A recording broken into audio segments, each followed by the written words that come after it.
meeting to explain how he convinced Kenyatta to become a peace envoy in DRC. Ruto said Uhuru accepted his request and he is happy with how he is handling peace matters.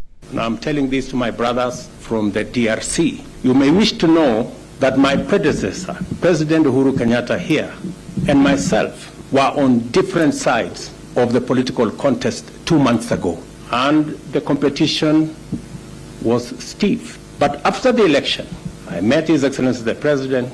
I looked at him in the eye and I told him, Mr. President, you have started a very important process in EAC. I would want you to continue that process. And he told me he was ready to do it. Despite all that had gone on, because of the interests of our region, and because peace is important to Kenya, to DRC, to our region, President Kenyatta has done a wonderful job. During the session, Ruto and Uhuru publicly showed how they buried their political differences and even exchanged papers with written communication. Uhuru, who is the facilitator of the peace process led by EAC, has reiterated the need for more efforts to be put in by all stakeholders in restoring peace in the east of the DRC. I want to urge all participants to this process, including those who are not yet here on the table with us, to give their support to this process that is vital towards the restoration of peace and stability in the eastern DRC. And I look forward to opportunities that will enable the region to continue working closely. The national examinations for KPSEA Grade 6 candidates Standard 8 KCPE started yesterday and today enters the second day. Education CS Ezekiel Machogu was in Mombasa County where he witnessed the opening of examination papers yesterday. In Meru County, a total of 248 candidates who sought the exams are pregnant. Among them, 140 KCPE and KPSEA candidates and another 108 will sit their KCSE. County Commissioner Isaac Masinda says measures have been put in place to cater for every student, including those who are expectant. We have about over 20,000 centers, that is schools, where our candidates. Now, this even as KCSE student died after giving birth in Homa Bay, while others in Tarakaniti put to bed before sitting for her mathematics paper. Now, Azimio One Kenya Alliance will hold their parliamentary group meeting where they'll discuss matters on state of the nation. The meeting comes as the party has resolved to hold public meetings throughout the country on the state of the nation and alleged harassment of REBC commissioners led by a minority leader. Opion Dai said some of the grave matters include the GMO importation, insecurity and unbearable cost of living in the country.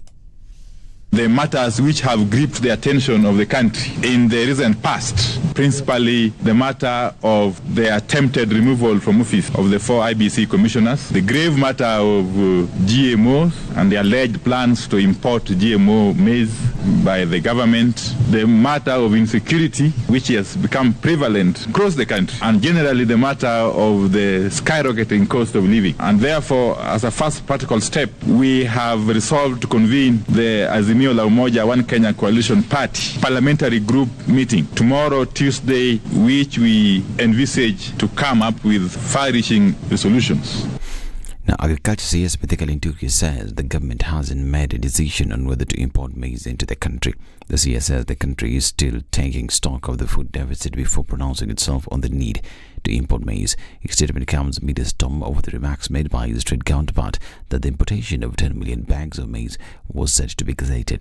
He spoke after meeting the Agriculture Committee of the Council of Governors. I have seen whatever interventions that will commend themselves, and to me, when I have finished my meetings with the technical people and have taken the right advice from them, I will not hesitate. If there is no need, it will not happen. If there is need, I will not blink an eye. I will do it. So it is quite premature at the moment to state clearly what position.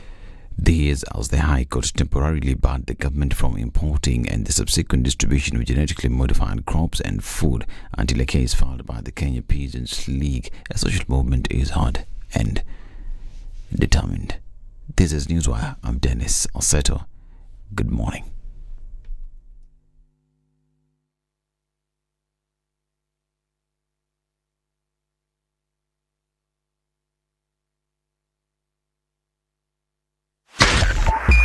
102.5 Spice FM, Kisumu. The following takes place from 6 a.m. to 10 a.m. every weekday on Spice FM. Thank you very much, Eric, and it's good to be at the Situation Room. Always a pleasure coming here. This is the most challenging interview panel in Kenya.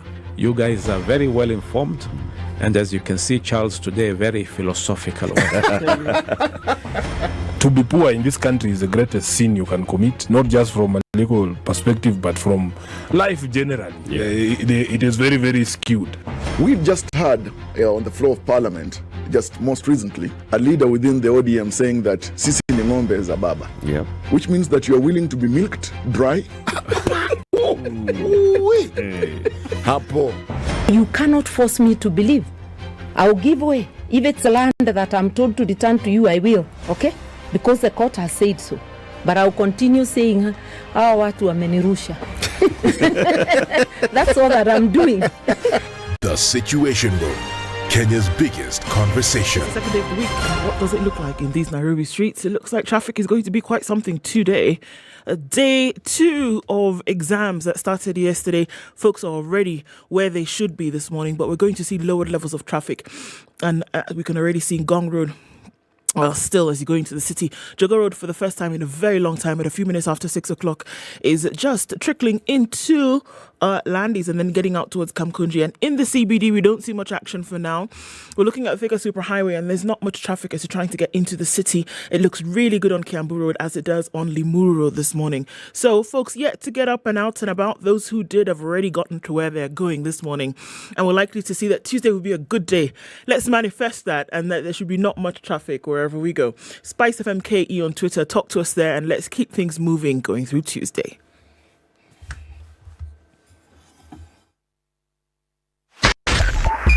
Spice FM, Nyeri.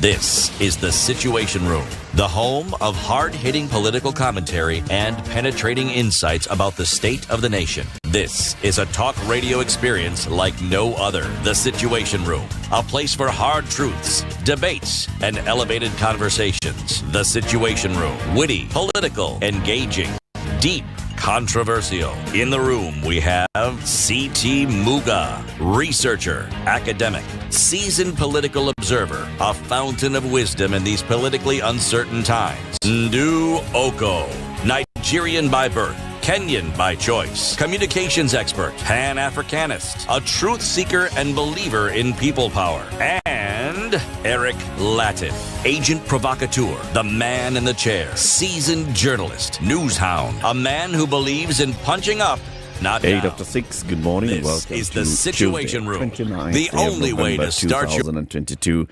The Situation Room begins now. Ndu, Yeah? how you doing? Mimi? I'm fine, thank you. You're fine, thank you. Kabisa. Yep. You're happy. Clap your hands. Good. Nini? Kuna kabari hapa. Yeah. If you're happy and you're cold, clap your hands.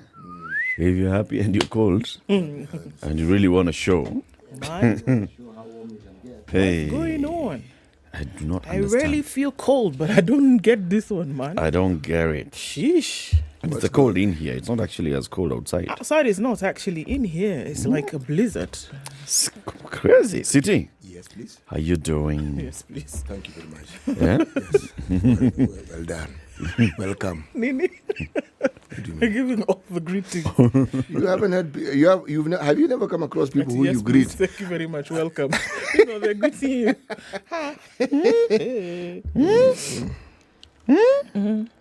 Hey, mko fiti lakini? Na wewe uko salama? Mimi niko salama. Ulienda mahali jana? Jana? Jana sikuenda mahali. Kesho ndio naenda. Unaenda walk about wapi? Kesho. Okay, sorry. Unaenda drive about wapi? Kesho. Naenda Tanzania. Hapa tu. Just here. Just across the border. Border. Just the other place. Naenda Loitoktok. Hapana, Tanzania. he said. I'll tell you more about it later. Welcome to the Situation Room, everybody. Happy Tuesday. We're glad that you are tuned in and ready to join us. Let me tell you what we'll be discussing today. So, every last Tuesday of November, globally, is a day that's important. You give back to the community, to people who are in need. It's called Giving Tuesday. It started somewhere in America and then it has spread. It has become a global phenomenon. So today is the last Tuesday of November. Yes, and so today is Giving Tuesday. Giving Tuesday. Let's talk about that global celebration of generosity at 7 a.m. We'll be joined by two guests. One of them is Clemencia Osa. She is a Senior Director of Business Development at KDI. And we'll be joined by Mike Omaera. He is the Knowledge Management and Program Support East Africa Philanthropy Network. Both lady and gentlemen will be with us at 7 a.m. to talk about Giving Tuesday. What's it all about? When did it start? Who gives? Who receives? And what's the accountability mechanism for it? At 8 o'clock, let's talk about the global threat of bacterial antimicrobial resistance. Now, we'll be joined by a doctor from Kenya Medical Research Institute, Cambry Wellcome Trust Research Program, Dr. Brian Nyamwaya, to talk about that. He's a clinical researcher. We'll be talking about that, the threat of bacterial antimicrobial resistance. Hiyo ni kitu kubwa. At 9 o'clock, we've been seeing the program on KTN, the show on KTN, Miss President Season 2. It came to an end 2 weeks ago, and we have a winner. 10. And the winner is from Kiambu County. 10. She's an accountant by profession. 10. And her name is, ladies and gentlemen, put your hands together for Angel Mbudia. She'll be here with us at 9 a.m. How Miss President champions positive change. She'll be joined by the country director.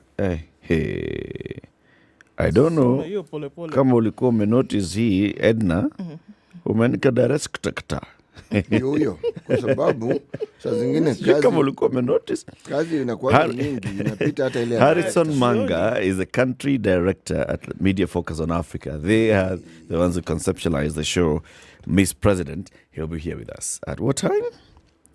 At 9 a.m. when Angel Mbudia will be here as well. Haya. Siku imejaa hiyo. Tuambie mambo ya COVID. Wacha nikwambie. 20 people have tested positive for COVID-19 in Kenya from a sample size of 314. Recoveries are at 104 and another day of 0 deaths, so that's a good thing. 19 of those cases are in Nairobi. One of them is in Nakuru. It gives Kenya a positivity rate of well under 5%. So that's what we're looking at now. And so it looks pretty good. There's still a problem in China. The protests continue. And looking at the heart of the protests is what the world is doing now. Young people are crying for freedom. Freedom! I know. The question is freedom here? This is being reported by quite a number of media. For the first time in decades, thousands have defied Chinese authority. And so, of course, many are reading the political undertones in these protests and saying this is an opportunity for them to really speak about what they feel about what they are calling an authoritarian government. Police. The autocracy, the totalitarianism. I know a certain regime somewhere that would really like to see this thing flop. Run out and become the political thing. Of course. A certain regime that's also very, very interested in what's happening in Iran. A certain regime whose football team will be playing with Iran today. No mention of names. No names. No reference whatsoever. And the tournament hasn't even been mentioned. It's just that they're going to play. Yeah. Yes. Well, the protests at universities and on the streets of major cities demanding to be freed not only from incessant COVID tests and lockdowns, but strict censorship and the Communist Party's tightening grip over all aspects of life. Across the country, Want Freedom has become a rallying cry for a groundswell of protests, mainly led by the younger generation. So it's the Arab Spring all over again. In China, some too young to have taken part in previous acts of open dissent against the government. And now they see that they've come full circle, they're of age, and they can take this opportunity to protest against what they really feel is a totalitarian government. Give me liberty or give me death. Crowds by hundreds shouted in several cities, according to videos circulating online, as vigils to mark the deaths of at least 10 people in a fire that happened in Xinjiang. And this spiraled then into political rallies. And they said because of the lockdown, so put one and one together, there's a lockdown, there's a fire, people are not able to move, and the people who died would not have died if these strict lockdowns had not been put in place. That's how they're doing the mathematics. It's suggested that China's strict zero COVID policy initially prevented emergency workers from accessing the scene, angering residents around the country who had endured 3 years of varying COVID controls. Some protesters chanted for free speech, democracy, the rule of law, human rights, and other political demands across cities from the eastern financial hub of Shanghai to the capital Beijing and the southern metropolis of Guangzhou and Chengdu in the west. 16 locations so far is what is being counted as hundreds of people come out to protest, not just against COVID lockdowns, but against the Communist Party. Give me freedom. Give me liberty. All right. 17 minutes after 6, we are live streaming the show on YouTube and Facebook. If you're online, let us know where you're tuned in from this morning, and we will be doing a shout out shortly after we take a look at the weather forecasts.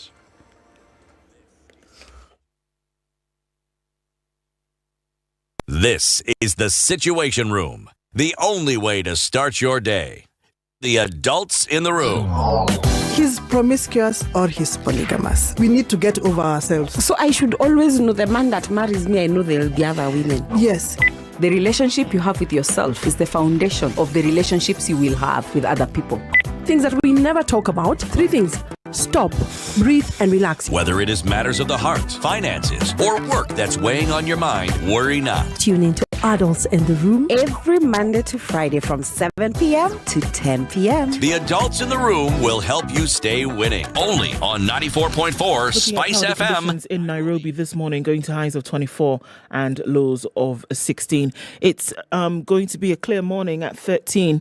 In Nakuru, highs of 25 and lows of 13. Mostly cloudy conditions at 15 in Nyeri, highs of 22 and lows of 14. It's clear at 14 in Eldoret, highs of 24 and lows of 13. Light rain in Mombasa this morning at 25, highs of 30 and lows of 24. It's raining as well in parts of Malindi, 25 currently, highs of 31. Clear conditions at 20 in Kisumu, highs of 28 and lows of 19. And we'll see highs of 31 in a rainy Dar es Salaam, currently at 25. It's 13 and mostly cloudy in Johannesburg, highs of 23 and lows of 12, and we'll see rain showers through today in Lagos. At 24, they'll go to highs of 32. We'll see 30 as the high in a rainy Kinshasa this morning at 22. It's -5 in Beijing this afternoon. Already Tuesday afternoon, we'll see highs of just -3 and wait for it, lows of -10. It's cloudy at 5 in Paris, highs of 9, and we'll see highs of 8 in London, 7 degrees and cloudy at the moment, and it's 6 degrees in New York Monday night. Coming into Tuesday, we'll see highs of 12 and lows of 2.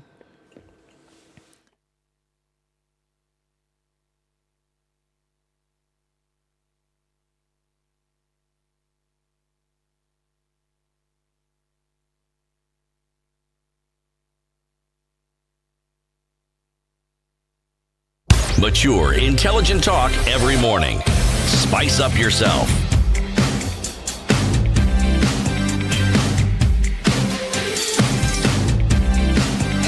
Mornings done right. 94.4 Spice FM. Everybody's online this morning. Vincent Chumba says good morning, tuned in from Kampala, and he says the hot seat has turned cold for Ndoko.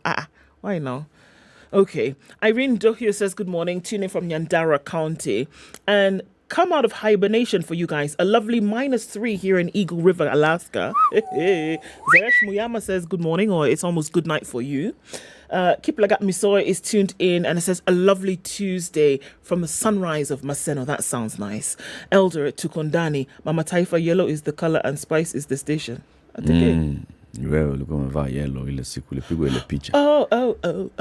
Good morning, tuning from Kisauni. That's what Al-Hajj is tuned in from. Eastleigh is well represented by Bab. Jambo folks, Mapem and your best. Czech Republic is where Matthias is. And Joseph Mushiri says, good morning, tuned in, guys. Cleophas Anam is tuned in from. I hope you're feeling better today. Yesterday you woke up, you were a bit of a downer. All right, Ondicha says, he told us he was not feeling, up to it yesterday morning. So I hope things are on the up and up for you. Ondicha says, good morning. The show I always look forward to. Tuned in from Wingi. Happy Tuesday. Good to see you too, Collins. And Milton Rogers is in Bungoma and is listening on 96.7.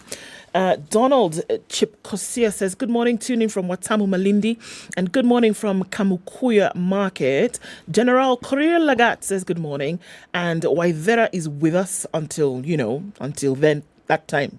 Kiam Togo is tuned in this morning, and that also Alex is tuned in as well. We see you all. Thank you for joining us. Karibuni sana. Karibu, everybody. City. Yes. Samsung Galaxy Tab S8 Ultra. Kabisa ndio yenyewe. Yes. Na punde si punde. Meaning punde is not punde. And I am reading from that very same said. Yes. Okay. Imetosha hiyo? Imetosha. All right. Thank you very much. The search for a black fowl should start before nightfall. It's true. We have that saying in my language. Say it. They don't start. Okay, ours is goat. Okay, sorry, I've just overtaken. No, but that is perfectly all right. It's called contribution. You say they don't start looking for a black goat in the night. Now, this is a proverb from Guinea. As I said, not Guinea-Bissau. And not Guinea fowl. Not Guinea fowl, not Equatorial Guinea, not Papua New Guinea. Guinea. Guinea was a form of currency. Yes. In the 14th century. Yes, it was. Yeah. It was. So what was it? Like 2 guineas would buy you a loaf of bread or something. What's a like guinea? That. Or the guinea fowl? No, a guinea was like a coin. It was a coin. Yeah. It was their equivalent of a shilling. Yeah. So they had a coin. What was it? Bronze? Silver? Probably copper. Around that, or like that. I have to look, but I just read that. Why don't we just amalgamate the two? It was bronze, copper. It was some metal. Cropper. Or proper. Okay, anyway. The search for a black fowl should start before nightfall. Yes. That's a good one. So, have you subscribed to the Standard Insider to get the best content online? Yes, because the Standard Group gives you the Standard Insider, all the premium content brought to you according to your consumer needs. Not that everything is just dumped onto your doorstep. No, it is curated according to your interests. If your interest is international news, you get international news. If it's World Cup, you get World Cup. If it's rugby, you get rugby. If it's business, you get business. If it's counties, you get county. Or if it's any of all those plus others, you get any of all those plus others. Okay?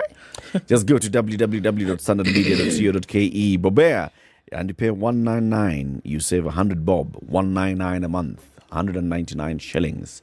What's on the front pages of the papers this morning? On the front page of the Standard, the court has stopped GMOs as Linturi disowns courier. Telling you, this life, not balance. Exams begin in earnest in spite of small hitches here and there.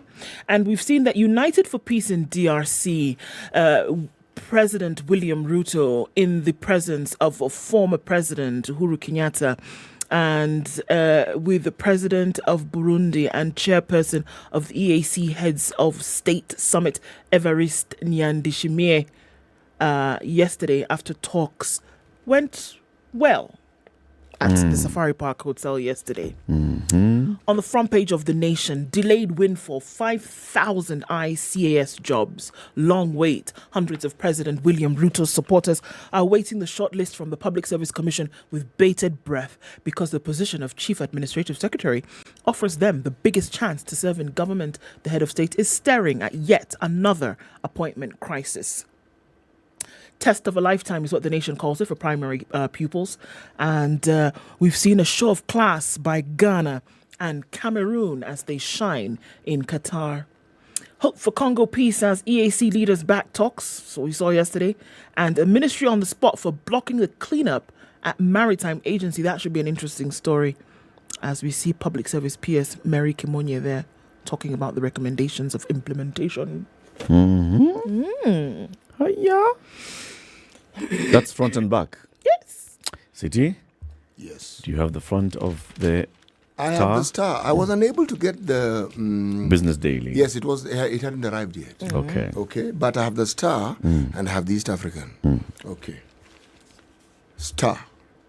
Raila to meet MPs as stage set for demos. Mass action. Wipers supports anti-Ruto meetings. Kanu disowns plan. Yes. And then lower down there's a picture and it says Ruto and Uhuru share platform at peace talks.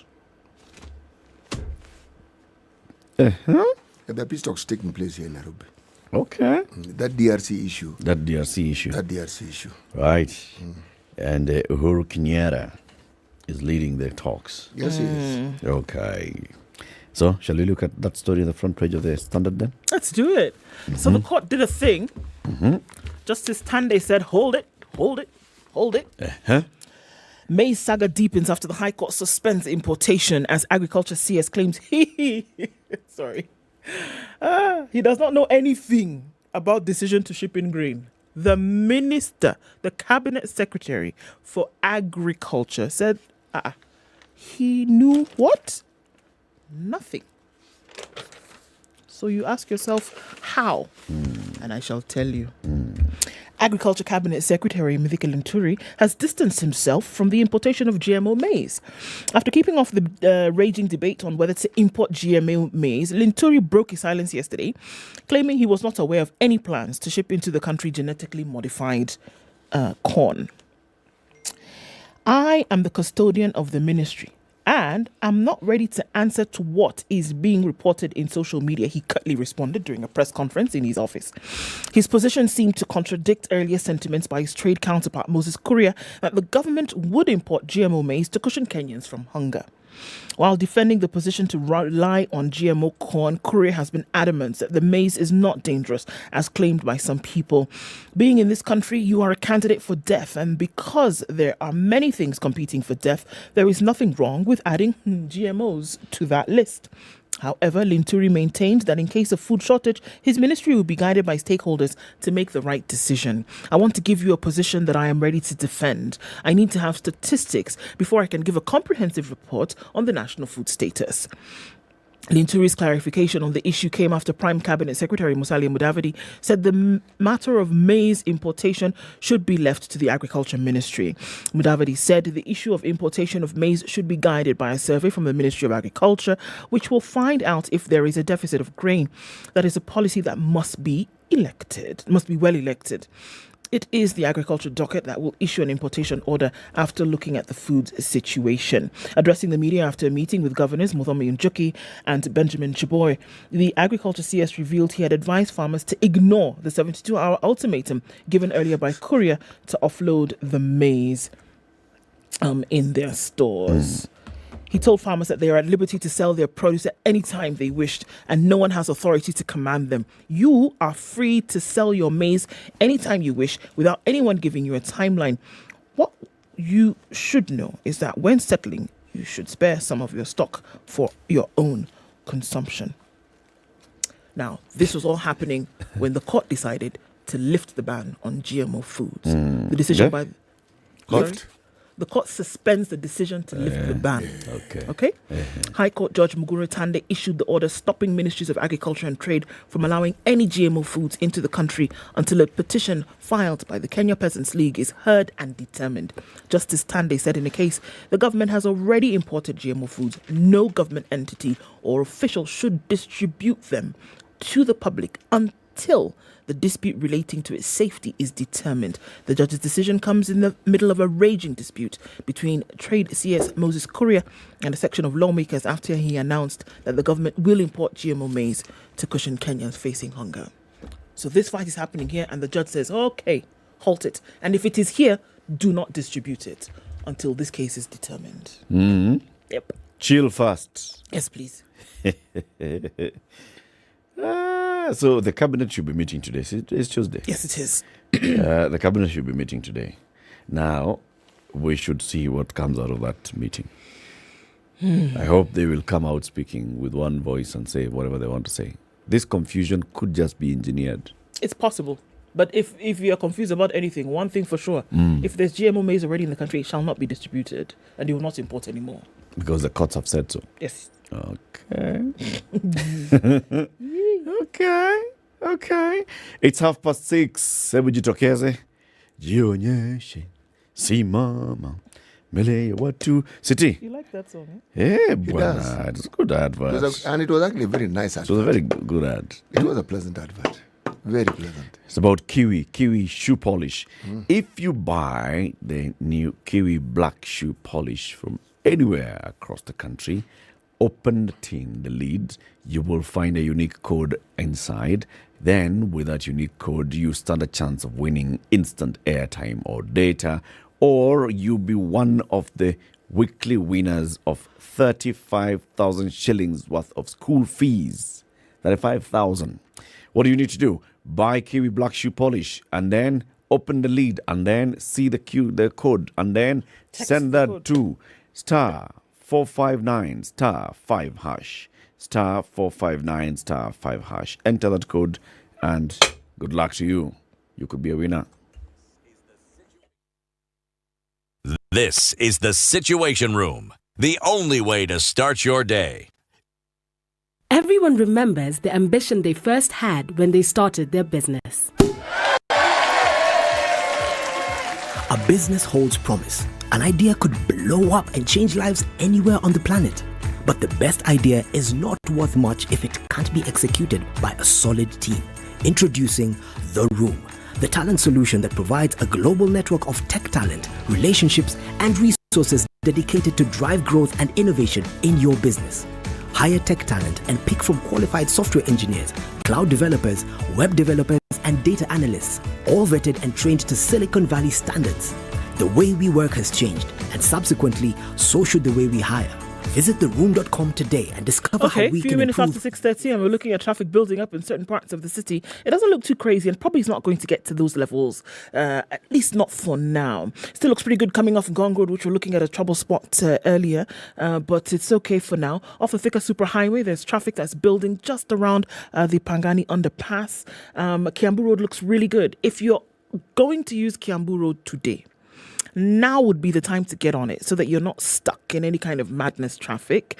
Outer Ring doesn't look too bad either. And all those roads connecting to it, Juja Road, Manyanja Road, looking at North Airport Road and then spilling over to Outer Ring, they don't look too bad right now. But again, now is the time to get out if you're going to. Otherwise, you just might be stuck. Take advantage of the year coming to an end and the seasons coming in where very few will be on the roads because it starts in the next couple of days. Let's talk on SpiceFM KE on Twitter and try to keep things moving the way they are right now, just in case anything does go out of whack. Let us know.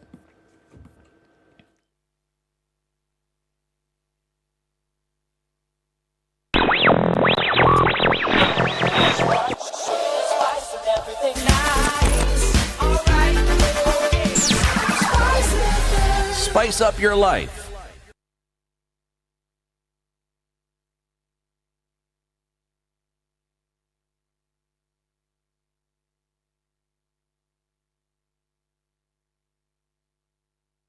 Mature, intelligent talk every morning. Spice up yourself.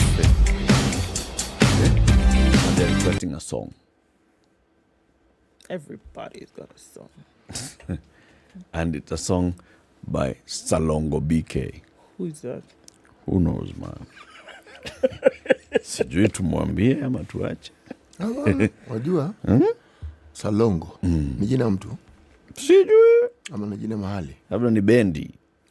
Ile bendi. Bend. Ile bendi. Labda ni bendi bana, labda ni bendi ile ya benga. Haya. Ati, what is that story, City, on the front page of the Star? About three meetings, Page 4 and 5 of the Star. Eh.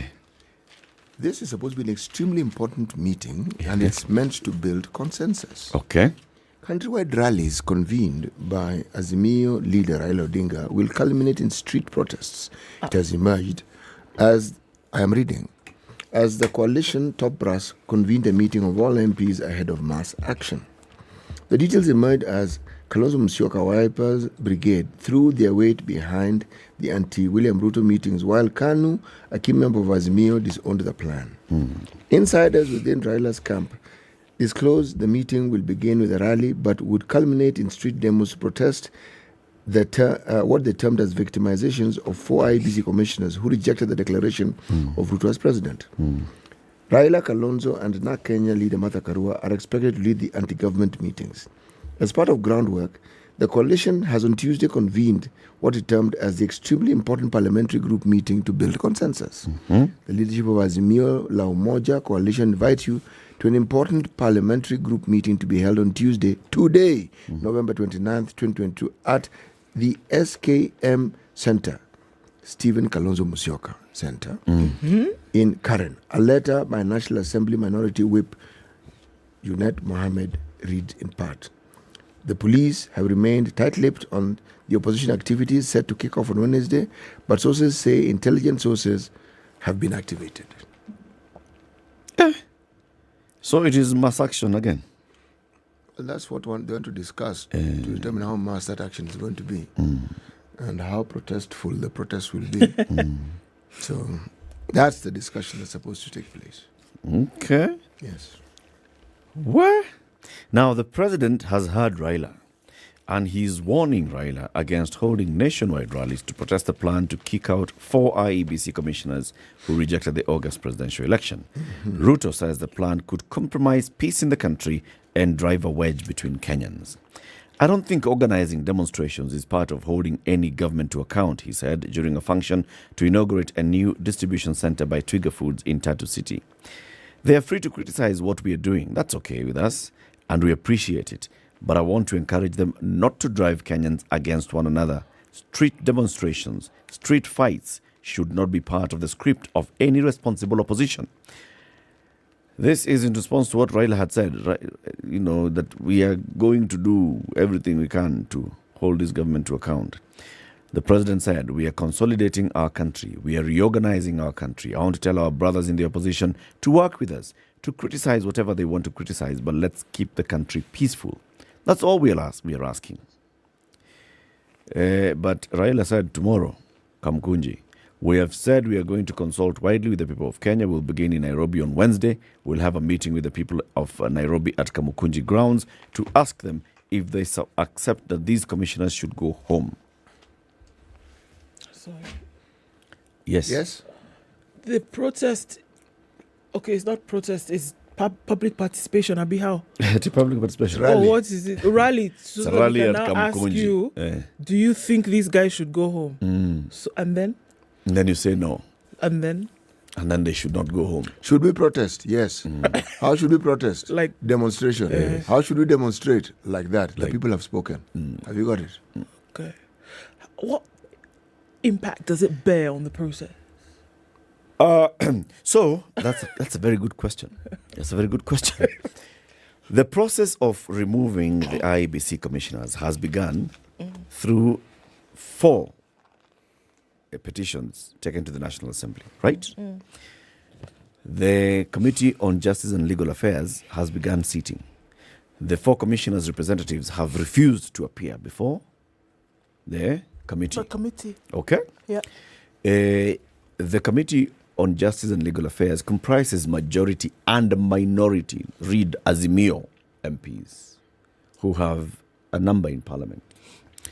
Now, what happens is the committee will prepare its report, the committee will take its report to the floor of the House, and then if the thing is to the affirmative, the president will be required to set a commission of inquiry into the conduct of the 4 commissioners. Blah, blah, blah, blah, like that. Now, Raila has called a meeting of Azimio MPs at SKM Center. That's not your side city, right? In Karen. This meeting is not going to talk about how Parliament will be organizing itself, or members of Parliament in the House will organize themselves to make their voice heard on the matter of these petitions that are before the House. No, it is how MPs will join other people at Kamukunji and other parts of the country. Just Yeah. I agree with what Manyaro was saying yesterday. This is an opportunity to actually raise the conversation about electoral reforms. beyond this noise. Beyond the personalities. Yes. Because you get swallowed up by the personalities. Look at 2007. We had issues. People went to where we went as a country. We had Kriegler coming. Kriegler prepared a report and said, guys, try and implement this report and sort out your issues. An opportunity was there. At that point, Raila was prime minister. We had a new constitution coming into effect. All those things. The matter of consolidating those gains of electoral reforms died. With what? Kick Kivuito out. Then we had Isaac Hassan who came and conducted a referendum, and everybody was happy. He conducted the 2013 election. Raila was unhappy. Raila did not talk about electoral reforms. He said, Isaac Hassan and his people, out. The opportunity for electoral reforms was there again. Haya, we brought in Chebukati and his people. Chebukati and his people came. They did the election of 2017. Oh, 2017. There was only so Chebukati must go, Chebukati must go, Chebukati must go, Chebukati must go, Chebukati must go. Hi, handshake. Opportunity again for meaningful electoral reforms came. Was it seized? No. When IEBC was coming with all those recommendations and proposals, let's amend the IEBC Act so that then we can have better reforms, or then we can have a better institution. No. We didn't focus. Now, instead of focusing on electoral reforms, it is saving the Cherera floor. The conversation is just being broken down into these four people, one or never. You know, the thing about political conversations, they are partisan. It is not as though they were seeking a democratic process with the aim of being balanced. They have a perspective, they have a view, they have a position. There are those who believe the Cherera 4 should go. And there's a whole list of, they violated the constitution, gross misconduct, incompetence, blah, blah, blah. And it goes on and on and on. The others feel they are being picked on. Yep. Whatever they did doesn't deserve this sort of censure. In fact, one particular gentleman by the name of Dan Mahanzo, Makueni senator, said this. He said, look, he supports this anti-Ruto demonstrations because he does not feel that whatever action is being taken is commensurate with whatever wrong that this is being spoken of. But this is it. Positions have been taken.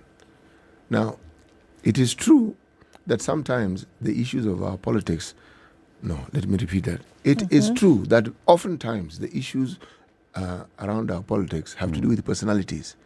And here it presents itself again, because I would have assumed that this would be an anti-government protest. This is it. But it has singled out. It has singled out the president. So it's not a protest against a government decision, or it's not a protest against the people who led. It's a protest against the president. So you have to ask yourself the question: okay, the president is the figurehead that is the focus of the protest. Why him? Why him? Unfortunately, it's another lost opportunity for so much. It's a big opportunity here. Lost. Azimio does not have a very sizable minority in the House, all right? They have a sizable number. If Azimio rallied, they could say, look, how can we actually champion proper reforms as we head into the next election? They could be rallying, they could be meeting now to organize. How do we put up a better proposal? All right? That could even dissuade those who are championing for the removal of the 4 commissioners and say, all right, those 4 commissioners, we can vet them afresh, we can do all this and the other, but let's have this process. They are not talking about the Kimani Ichung'wah bill before the House, which is talking about even amending the selection panel of the IEBC. No, it's about the 4. It's an opportunity to just be out in the street, to be loud? Not necessarily. Not necessarily. That's how it appears to me. You see, the thing about a mention of demos and the presentation of it will bring back memories of what demonstrations of this nature have been in the country. Now, the thing about political noise is usually a sign of negotiation. A lot of political noise has to do with positioning so that a certain conversation can be put across and hopefully other conversations can follow. But the feeling and the mood, anybody who has an understanding of the history of issues of demonstration, you hear demonstration, you cringe. Yes, because it doesn't bring pleasant memories. No, it doesn't. If you've lived through the decades that some of us have, but then again you ask yourself, have these demonstrations ever produced anything that you... Thank you very much. Anything meaningful? Yes. That you can now look back on and say, look at historical demonstrations. As a result of these demonstrations, this is what came about. There was this system change. There was this governance change. There was this policy alteration. Historically, yes. Because those demonstrations that had a purpose demonstrate because we want a repeal of Section 2A. No, that I understand. I'm demonstrate because you want a change in who appoints commissioners to the IEBC. It led to IPPG. Demonstrate with a purpose, it leads to something. Demonstrate just because this is it. Demonstrate with a purpose. And here we are. Do you remember when we were, what was it, something Mondays? Yes. Do you remember it was... Tear Gas Mondays. Tear Gas Monday, where there was just drama. It led to handshake. It did. It led to the handshake. Yeah. All right. Demonstrations with a purpose, world over, you will see that there will be some kind of change. And especially those that do not give up. It will not be a spur of the moment, some kind of sporadic, okay, let's go to wherever and let's have a demonstration because we don't like what's going on. The move towards systemic change, towards policy change, you will find that those demonstrations will not just kind of fizzle out. Yeah. They will continue and keep on until they get something. Because there's a clear objective. Because we know what we are trying to gain. It's not to fly by the seat of your pants kind of, okay, I feel like going out into the city today to do something. Purposeful demonstrations actually yield results. That's true. But bear in mind that this is us pontificating on the issue. Do we really know what it is that those who are planning these demonstrations have actually thought and why it is they feel? Let me repeat again. Anything that has political motivation to it is often a sign and a form of negotiation. We may not like it. I agree with you 100%, City. Unfortunately, here the negotiation is not for the better good of everybody. It appears to be negotiations for self. You see, if these demonstrations were being said, we want to demonstrate because we want to have a conversation about electoral reforms. We have tried to have a conversation about electoral reforms. We've been rebuffed. We've faced objection. We have tried and we have not succeeded. Now, our option is then to use the people. I could be hearing what you're saying. There's about, Cherera, no.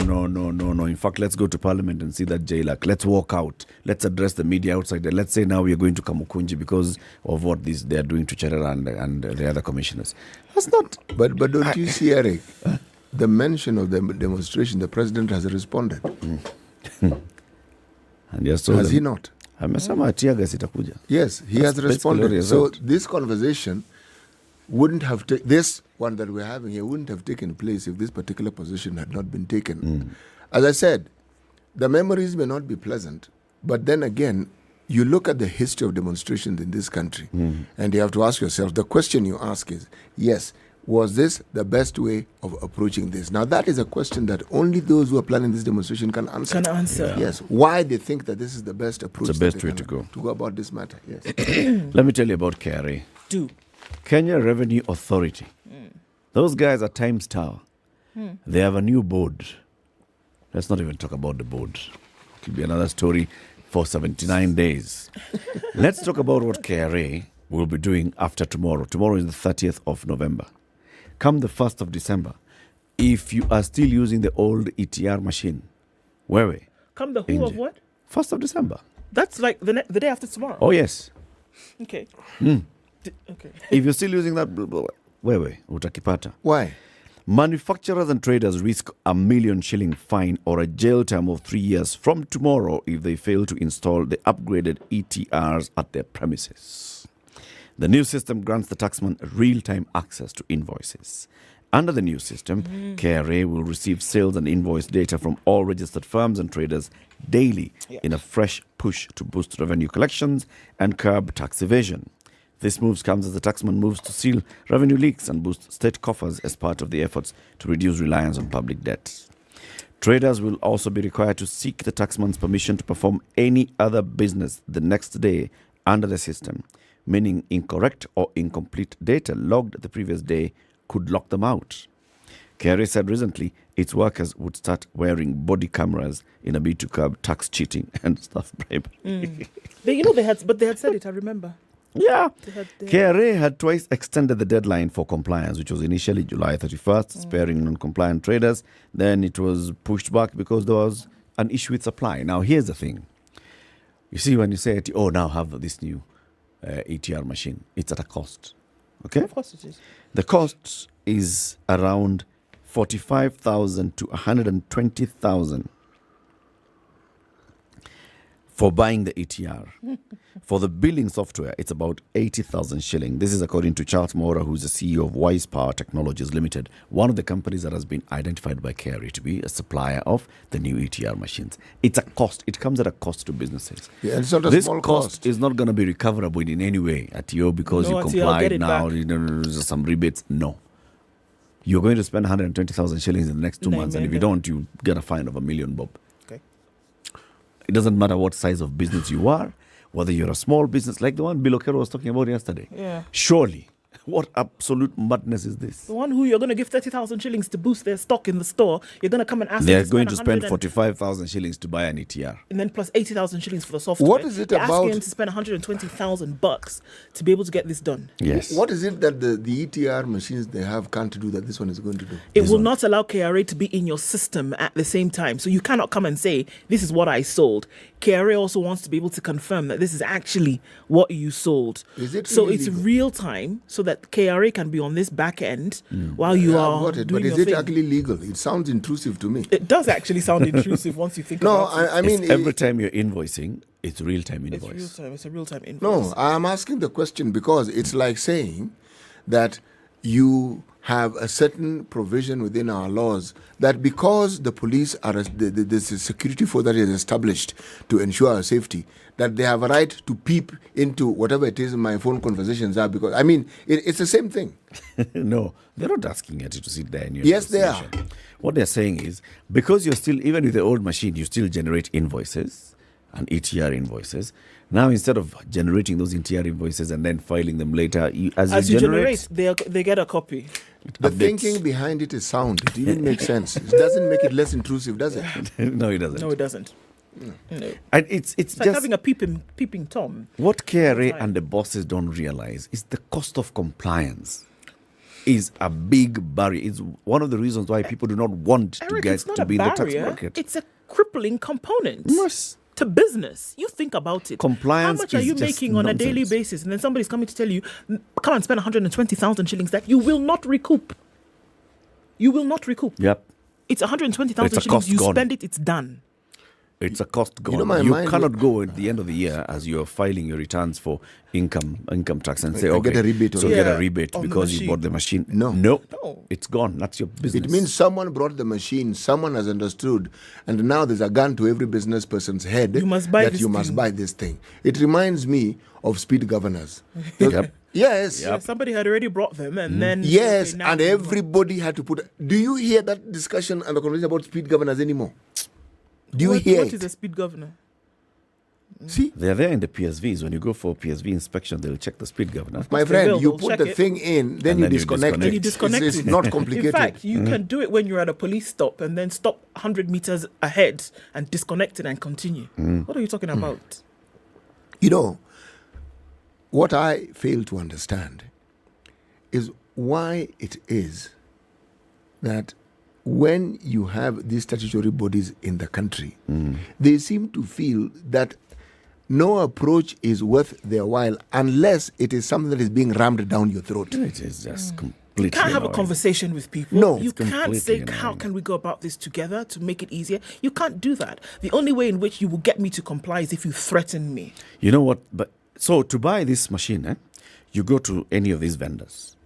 So you go with all your details, the company registration, your PIN, your blah, blah, blah, blah. They key it in. It goes to KRA. KRA reviews and then KRA approves. This is before you get your machine. Yeah. So KRA will take time to review this applicant. The tax, all right. And then KRA now sends a message to the vendor. All right, you can issue. Then the vendor tells you, you see, this is a new machine. I've got to train you. Okay. And there's a cost to it. Of course. I agree. You get trained. And then there's a shortage of machines. So just wait for the machines to come. That's why KRA was pushing these deadlines, first, second, third deadline. Even now, as we speak, tomorrow, many companies have not bought this thing. We are going to hear in the not too distant future of the companies that brought these machines, who they are associated with, who they are related with, and who is sincerely. The last time we had this sort of push when the ETR machines came, it was, by the way, these ideas are good ideas. Only that. Yes, there is that, only that. The cost of doing business in this country is just too damn high. It is not possible for you to then say, we're going to have a thriving economy whereby the people who are putting their effort towards building said economy are being throttled at the starting line. And my friend, it's not just throttled, threatened. The thing is, it seems to be an accepted practice that if you're in government and you know you're in government and you're in that position, it is your job to intimidate and threaten. I mean, for heaven's sake.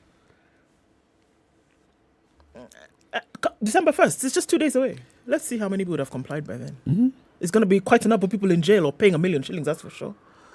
Very many businesses will not be able to transact because, now that's what they think. Have the thing. You can't invoice me if you don't have this. That's what they think. This new ETR. That will be the thing. That is what they think. Cost of compliance is just it's crazy. You know, the way the human mind works, they are going to circumvent it. It's not complicated. Yeah. They'll circumvent it. Yeah. So the very revenue that KRA seeks to actually bring in, they will bring out. It is actually not going to come in as they think. Will bring out.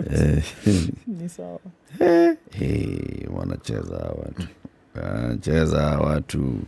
It's not for jokes. Anyway, last week we talked about owning a home with Centum Real Estate along Thika Superhighway. That's what we've been talking about until yesterday. Now, let's talk about Centum Real Estate's other property, other developments.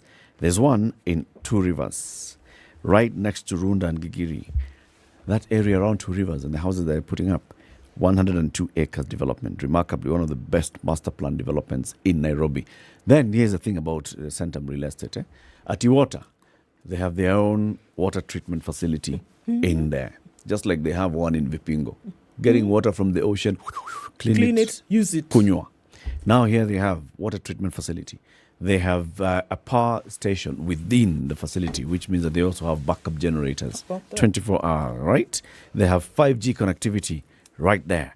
So if you want to buy a home at Two Rivers Mall, around Two Rivers where you're close to Two Rivers Mall, all you need to do is pay a deposit of 495,000 shillings and then begin paying the balance. Flexible payment plan. And because it's November, there's a Black November kind of deal. You get 200,000 shillings discount on the purchase price of the unit that you select. So if you want to know more about the Two Rivers real estate, Two Rivers houses, just text the word Two Rivers, the words Two Rivers, 222-365. Two Rivers 22365. You will get information about it. You'll get to know which houses they have, what size of the houses they have. Even if you'd like to go and see them, they can organize for you to go and see them. And if you want to start making a payment, how you'll start making a payment as well. Sawa. Ni sawa. Sawa, sawa. It's 7 a.m.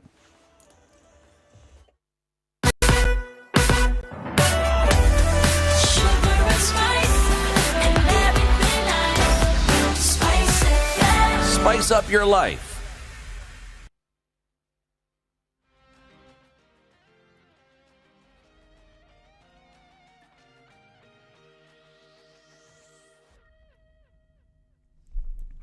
Good morning, this is Newswire. Dennis Oseto. The national examinations for KPSEA Grade 6 candidates, that is, and the Standard 8 KCPE can enter the second day today. Education CS Ezekiel Michogu was in Mombasa County as he witnessed the opening of the examination papers today. Today he continues with the exercise, and in Nairobi County a total of 248 candidates who will sit their exams are pregnant. Among them 140 are KCPE and KPSEA candidates, and another 108 will sit their KCSE. County Commissioner Isaac Masinde says measures have been put in place to cater for every student, including those who are pregnant. Tuko tayari, tumepanga sawa, tuko na transport ya kutosha ya kuhakikisha kwamba mtihani umefika katika examination centers mapema, na pia tumepanga security ya kutosha. Hakuna exam ambaye itaondoka hapa kwa hii kondei na bila kuwa na askari, na pia tumeagiza askari wetu pamoja na center managers wahakikishe kwamba mtihani ikitoka hapa iende mpaka kwa examination center. This as a KCSE student died after giving birth in Nairobi County. Now, President William Ruto and retired President Uhuru-Kenyatta met for the first time since Ruto's inauguration, where President Ruto used the meeting to explain how he convinced Kenyatta to become a peace envoy in DRC. Ruto says Uhuru accepted his request and he is happy with how he is handling peace matters. Now I'm telling this to my brothers from the DRC. You may wish to know that my predecessor, President Uhuru-Kenyatta here, and myself were on different sides of the political contest 2 months ago, and the competition was stiff. But after the election, I met His Excellency the President. I looked at him in the eye and I told him, Mr. President, you have started a very important process in EAC. I would want you to continue that process. And he told me he was ready to do it. Despite all that had gone on, because of the interests of our region, and because peace is important to Kenya, to DRC, to our region, President Kenyatta has done a wonderful job. Uhuru, who is the facilitator of the peace process led by EAC, has reiterated the need for more efforts to be put in place by all stakeholders in ensuring that peace is restored in east of DRC. I want to urge all participants to this process, including those who are not yet here on the table with us, to give their support to this process that is vital towards the restoration of peace and stability in the eastern DRC. And I look forward to opportunities that will enable the region to continue working closely.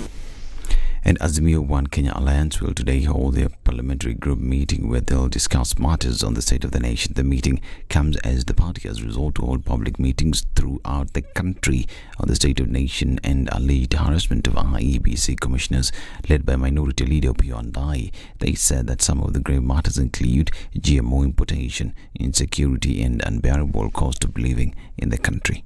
The matters which have gripped the attention of the country in the recent past, principally the matter of the attempted removal from office of the 4 IBC commissioners, the grave matter of GMOs and the alleged plans to import GMO maize by the government, the matter of insecurity which has become prevalent across the country, and generally the matter of the skyrocketing cost of living. And therefore, as a first practical step, we have resolved to convene the Azimio la Umoja One Kenya Coalition Party parliamentary group meeting, which we envisage to come up with far-reaching resolutions.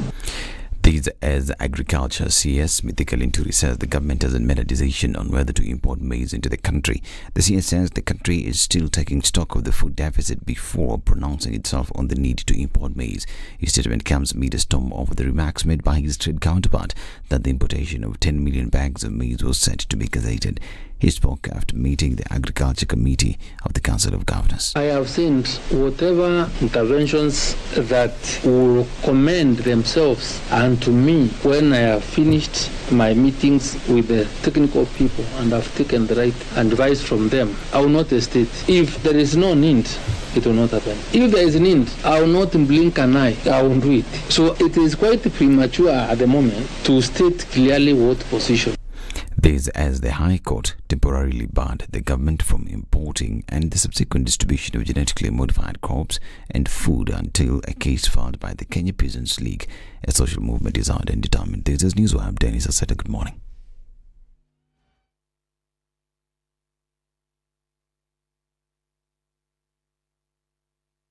The Spice Newswire is brought to you by Samsung Galaxy Watch 5 Pro. Go ahead and get yours today. It's your time. SpiceFM, Nakuru. It's 7:05, and we're looking at still almost a similar situation as it was about an hour ago, except for now that we've seen the traffic start to build up on Jogger Road this morning. Southern Bypass is looking pretty good. We forget that option of getting out of the city without too much of an issue. The Southern Bypass does that for you.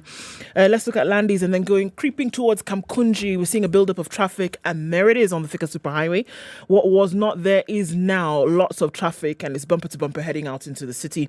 It's also built up quite some on Kiambu Road today, as well as Limuru Road. We're looking at that coming into the city. James Gishoro is trickling in with traffic as it then connects to Waiaki Way, and Ring Road Westlands is going to do that thing closer to 7:30 when traffic hour proper does begin. Apart from that, it doesn't look too bad, at least not for now. We can keep things that way. Yes, schools have closed, so traffic has reduced on these streets, but still be careful. Let's talk on SpiceFM KE on Twitter.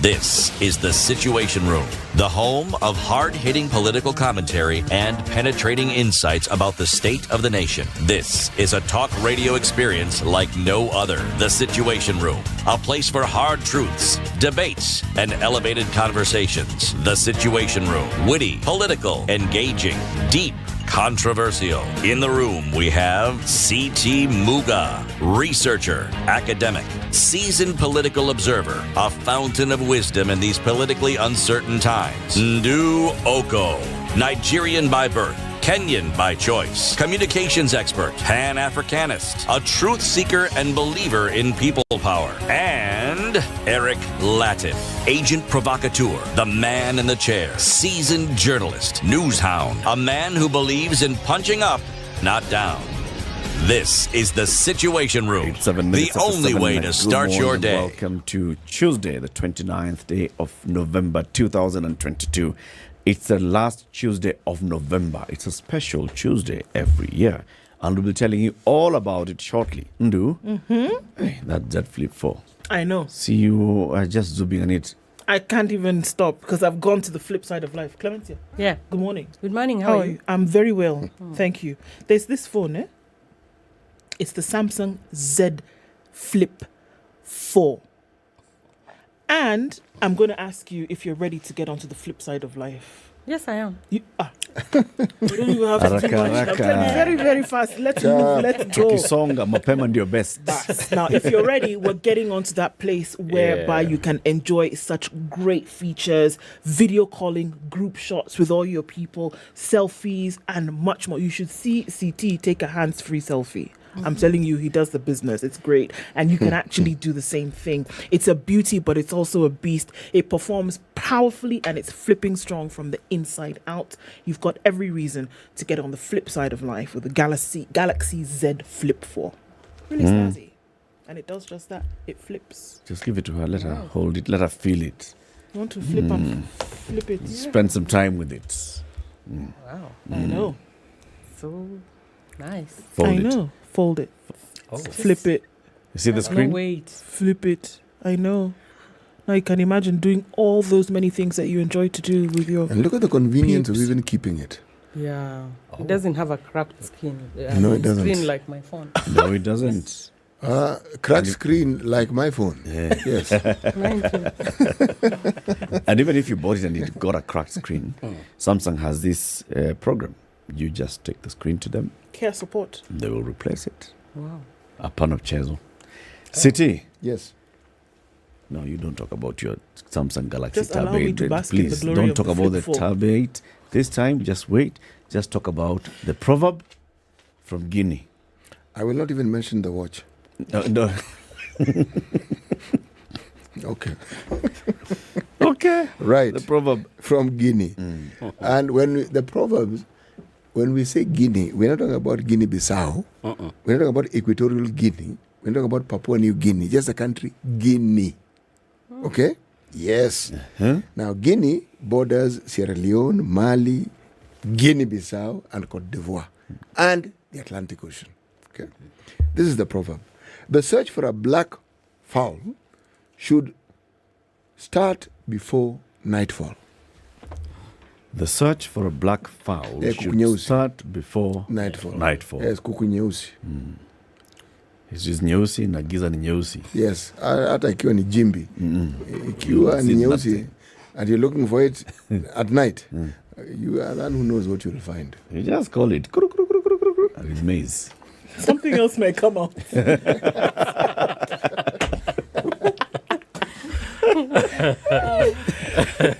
We have two guests in the studio this morning. Clemencia Osa is the Senior Director of Business Development at an organization called KDI, the Conqui Design Initiative. Mike Omaira is the Knowledge Management and Program Support Head at East Africa Philanthropy Network. Good morning, lady and gentlemen. Good morning. Karibuni sana to Kenya's biggest conversation. Asante. So today is the last Tuesday of November. Right? Yeah. Mike, what's so special about it? It is the last, and it is the first Tuesday after Thanksgiving that's celebrated in the US and part of North America.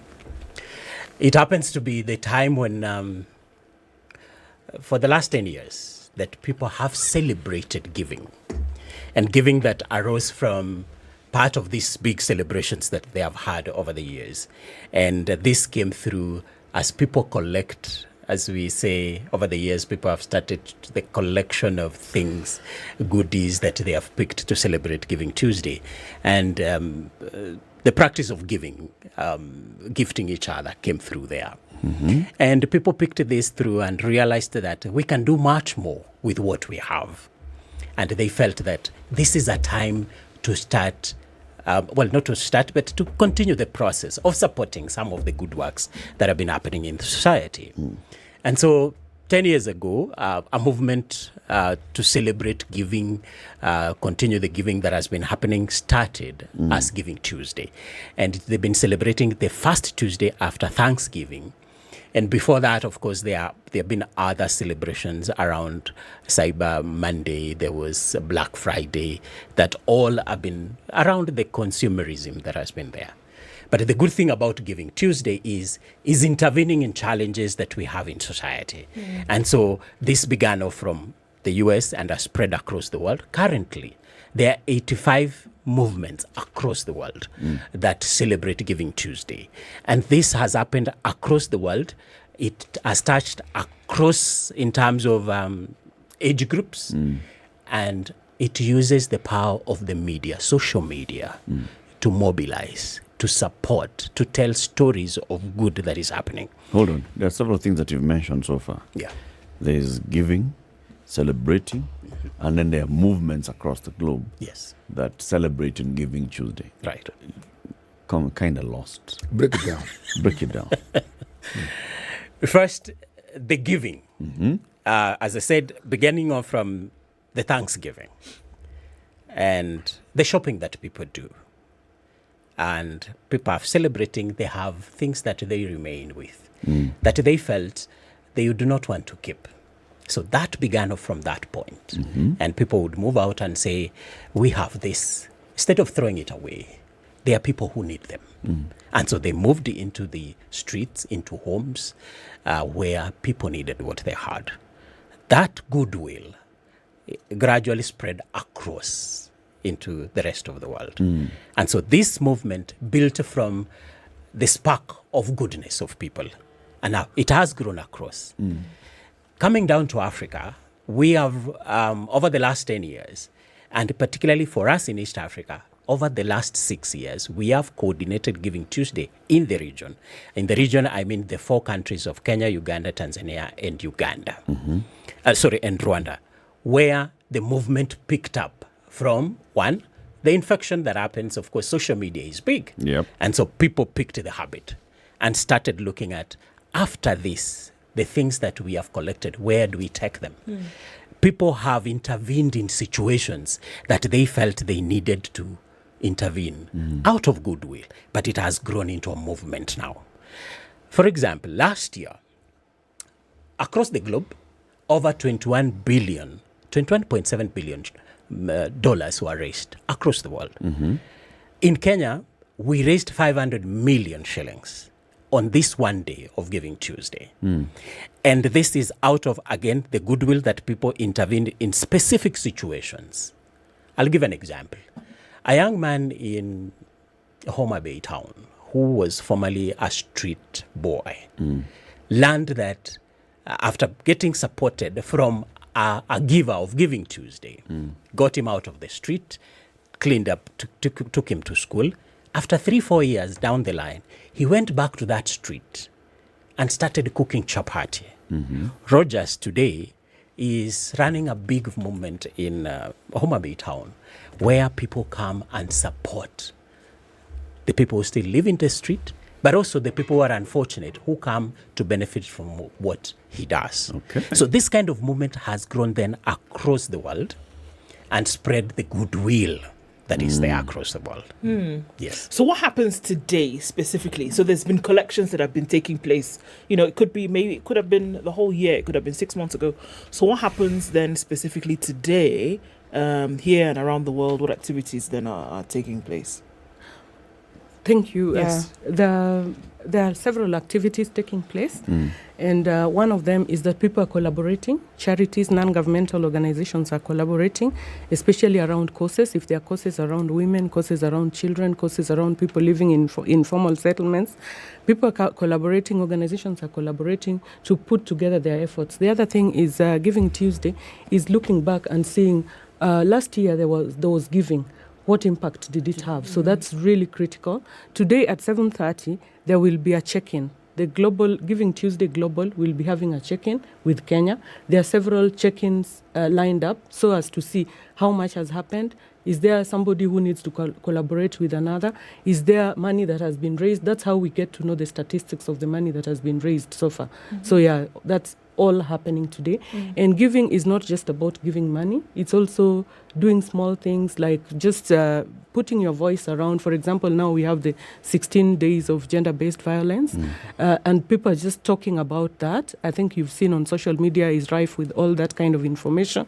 If people are talking about alumni giving, if people are talking about children, orphaned children, and so on and so forth. So all that is happening today. So if people would like, if somebody is listening and they feel, okay, so I'd like to participate, I'd like to give, is there like a place where they go and see various causes, various programs, various intended beneficiaries, and you select one you support? Or is it put money into something and then you people shall decide where the money goes to? So thank you so much, Eric. There are several campaigns going on. For example, at Concrete Design, we are running a campaign called Spaces for Resilience and Prosperity. And what we are aiming to do is, for example, bring play to children living in informal settlements like Nakuru and Kibera. And so we have an account set up with Mchanga, which is a platform for crowdfunding. The account is 891 300 60 62. And when you go there, the pay bill is 891 300, and then you go to 662. You give to the KDI cause. The campaign is very well explained. If you go in, you'll see that, and you'll also be able to look at the work that we have done. There are videos, and there are a lot of stories there about what we are doing. So each and every organization that is participating in Giving Tuesday is having a campaign. So how many organizations are participating? Currently in Kenya, we have over 300 campaigns that are running. They are, like she mentioned, from support around alumni. Actually, one of the biggest currently is a collective around alumni for schools, for universities where we went. And this is running all across. We have colleges, universities like Strathmore that is running a huge alumni campaign. We have Good Kenyan that is a foundation that is supporting students who have finished high school, moving on to colleges and university. And they take in students, give them life skill courses for the next 2-3 months before they join colleges. So these alumni are running across the country, just like there are specific courses like what Clemency is running. There are quite a number of these. So again, you asked where? Online, on social media. Particularly, we are big on Twitter, and we are running on the hashtag Giving Tuesday. Okay. For Kenya, so every special campaign, like alumni, when alumni gives, is another hashtag that is running. When alumni gives, then big things happen. People get to know what is happening. People adopt schools. People go back to where they went to school. So that is where people can be able to give to get an opportunity to give and support something close to their heart. Are the targets for this giving predetermined? And are you feeling a specific need, or are we saying that, we just assume that there will be that people need clothing, that people need money for sustenance? Or are we saying that we already know what the needs are and who actually are the beneficiaries of these giving? Are those people, communities, families, are they predetermined, or is it after we have collected, then most of these organizations we coordinate have run baselines. There would be programs that will already be running. For example, the Alumni Giving Back to Schools is already a running program. Future First Kenya, which is an organization that organizes around alumni, has already done a number of studies that have determined the opportunities there are. So we raise funding towards specific courses. We raise resources beyond money. We raise resources, time, intellectual capacity, and everything else towards specific causes that are already there. Yes, they are already predetermined. Yeah. Okay. And one of the things that you often want, you spoke about the impact. Yes. What has been the impact? I mean, again, it's not a flash in the pan kind of thing, one would assume. What is the impact, some of the work that we've seen Giving Tuesday since its inception, that then has been realized upon those who've been beneficiaries? The impact has been huge and diverse. As coordinators in the region, we have seen people who have run. I want to narrow down on these alumni specifically. The Future First Kenya that started running in 2003 has grown the understanding around alumni, created awareness of most of us. Actually, in 2006, they ran a quick survey across and realized that 95% of Kenyans want to give back to their schools. What was not there was a framework, an opportunity. And often some of them said, nobody has asked me. So they created then the platform on which they can be able to coordinate alumni giving in schools, secondary schools and universities, and even primary schools. So the impact then over the last 6 years has been huge. They have put together over 300 alumni associations across the country. They have had huge amounts. Actually, in 2019, before COVID hit, Starehe School, for example, raised 18 million in 1 year out of reaching out to the alumni. So there's been growth in that. People working around health, we have seen a lot of sustained growth in terms of reaching out to gaps that have been there of public health.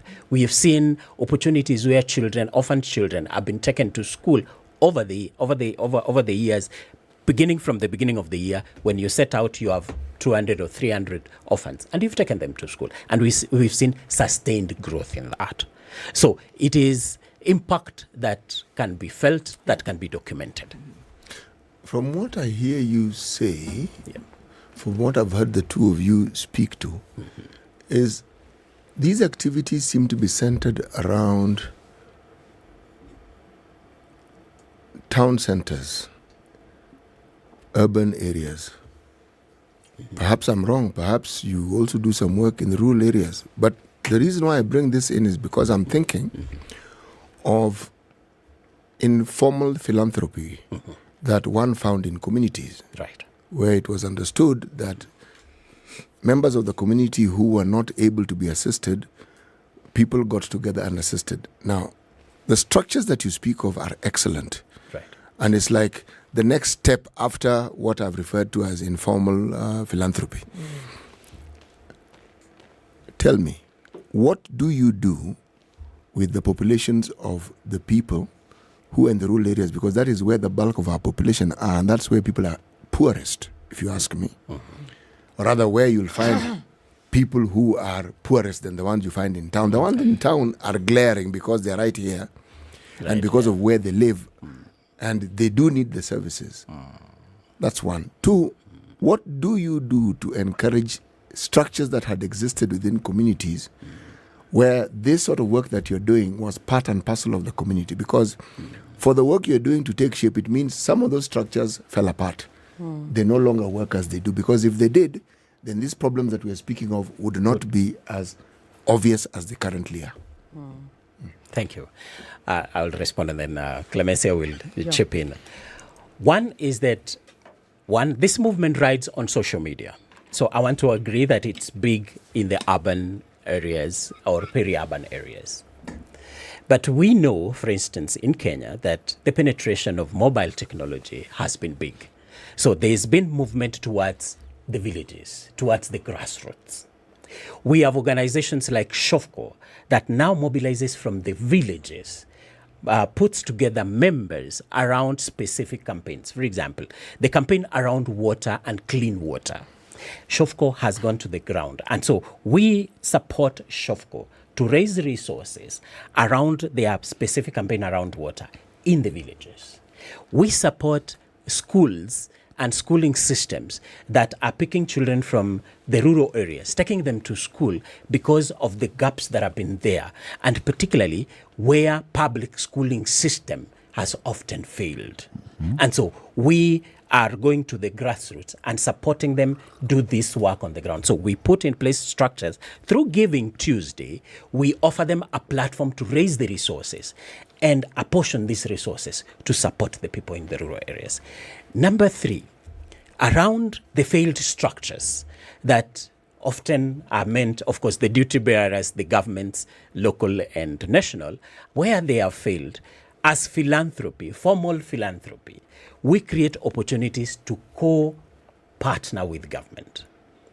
The organizations that raise resources, whatever platform they use, we are supporting government fill those gaps. Sometimes we may fail to ask the questions because we want to attend to the need.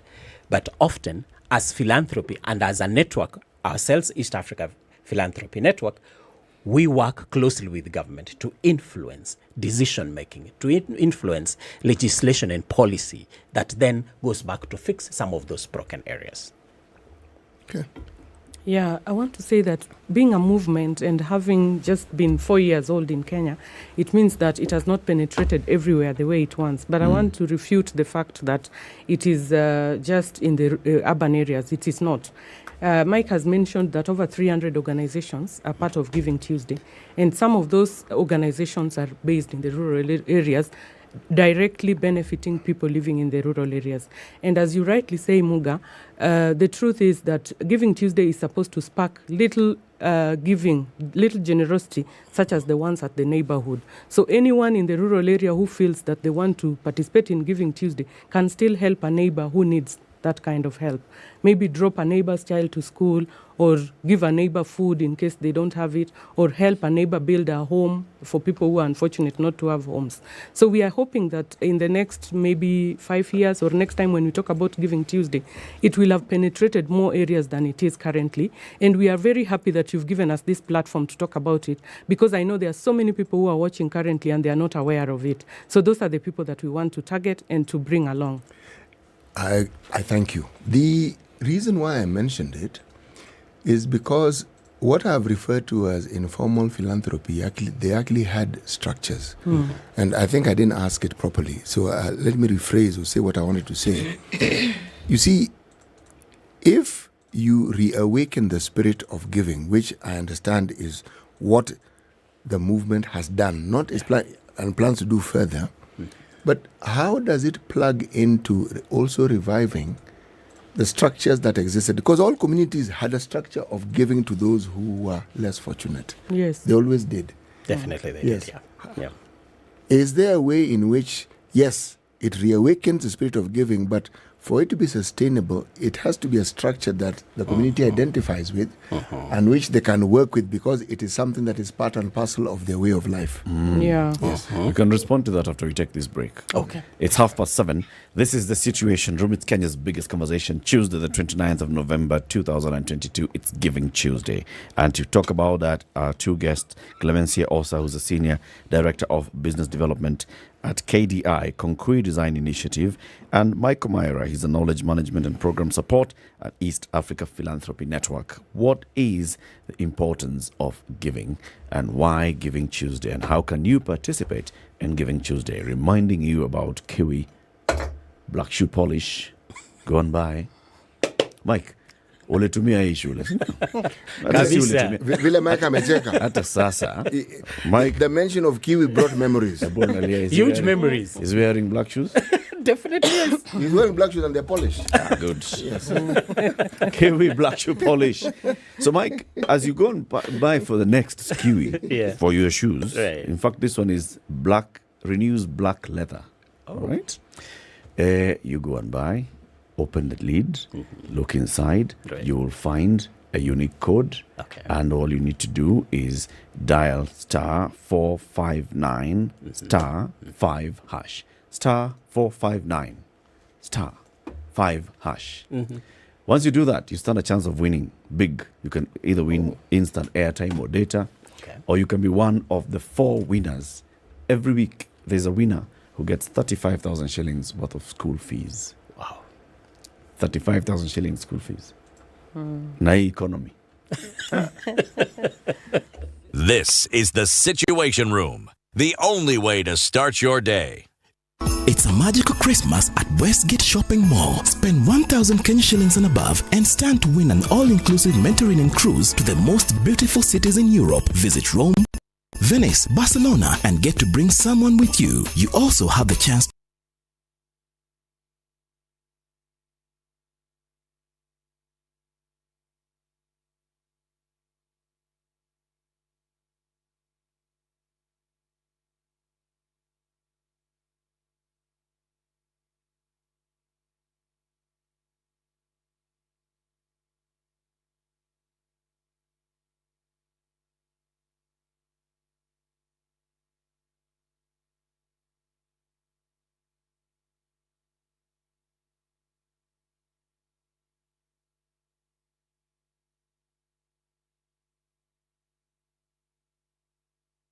All right, light rain in parts of Nairobi at 17, highs of 24 and lows of 15.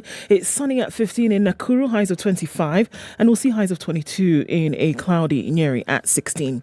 It's 14 and mostly cloudy in Eldoret, highs of 24 and lows of 13, and partly sunny conditions at 26 in Mombasa. We'll see highs of 30. 31 will be the high in a rainy Malindi at 27, and it's 21 and sunny in Kisumu, going to highs of 28. 27 will be the high in Kakamega, where it's sunny at 21. 19 and raining in Kampala, highs of 26 and lows of 18, and we'll see highs of 31 in a mostly sunny Dar es Salaam at 25. It's 13 and mostly cloudy in Johannesburg, highs of 23, and we'll see highs of 32 in a rainy Lagos at 24. It's 22 and raining in Kinshasa. It'll go to highs of 29 and back down to lows of 22.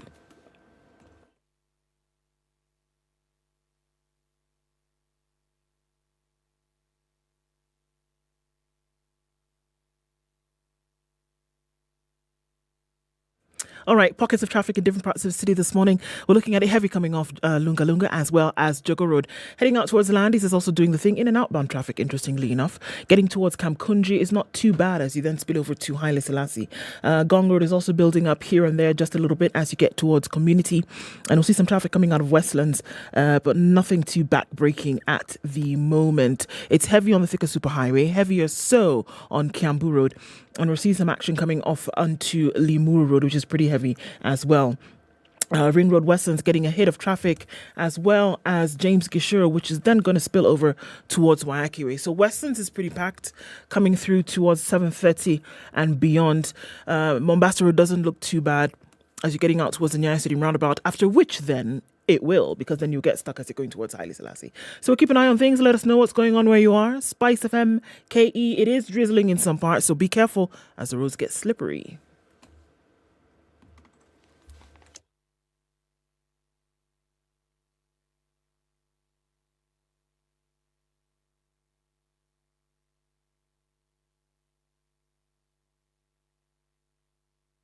Mature, intelligent talk every morning. Spice up yourself.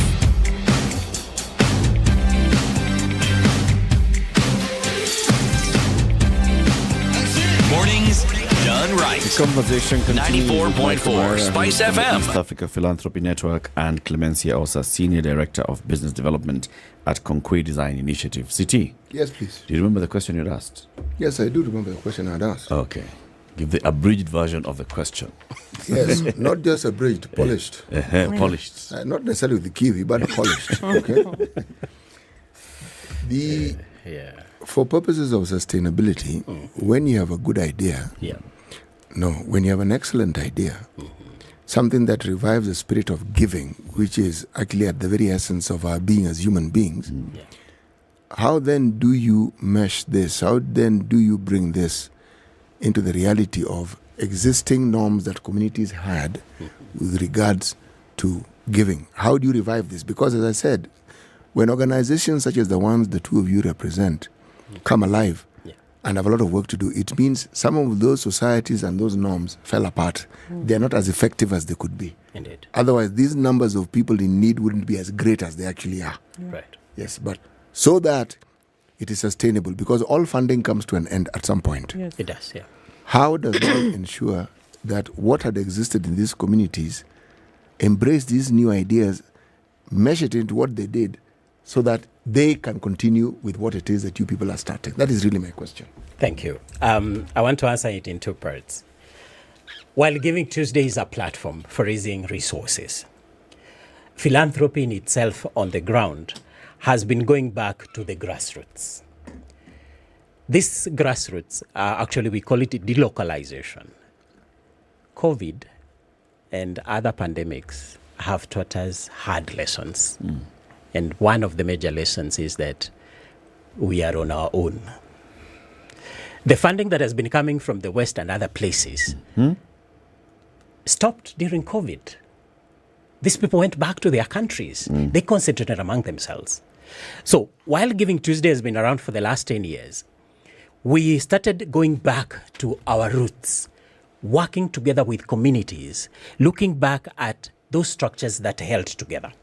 So even as we raise resources from platforms like this, we are going back to those structures, supporting family setups, supporting clan systems that were working.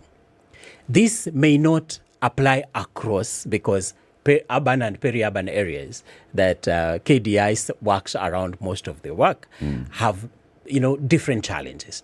But most of our communities now are going back among themselves. We are supporting a grassroots community-led initiatives, that they make their own decisions, that they decide what they want to put the resources to, so that sustainability is assured as we go forward.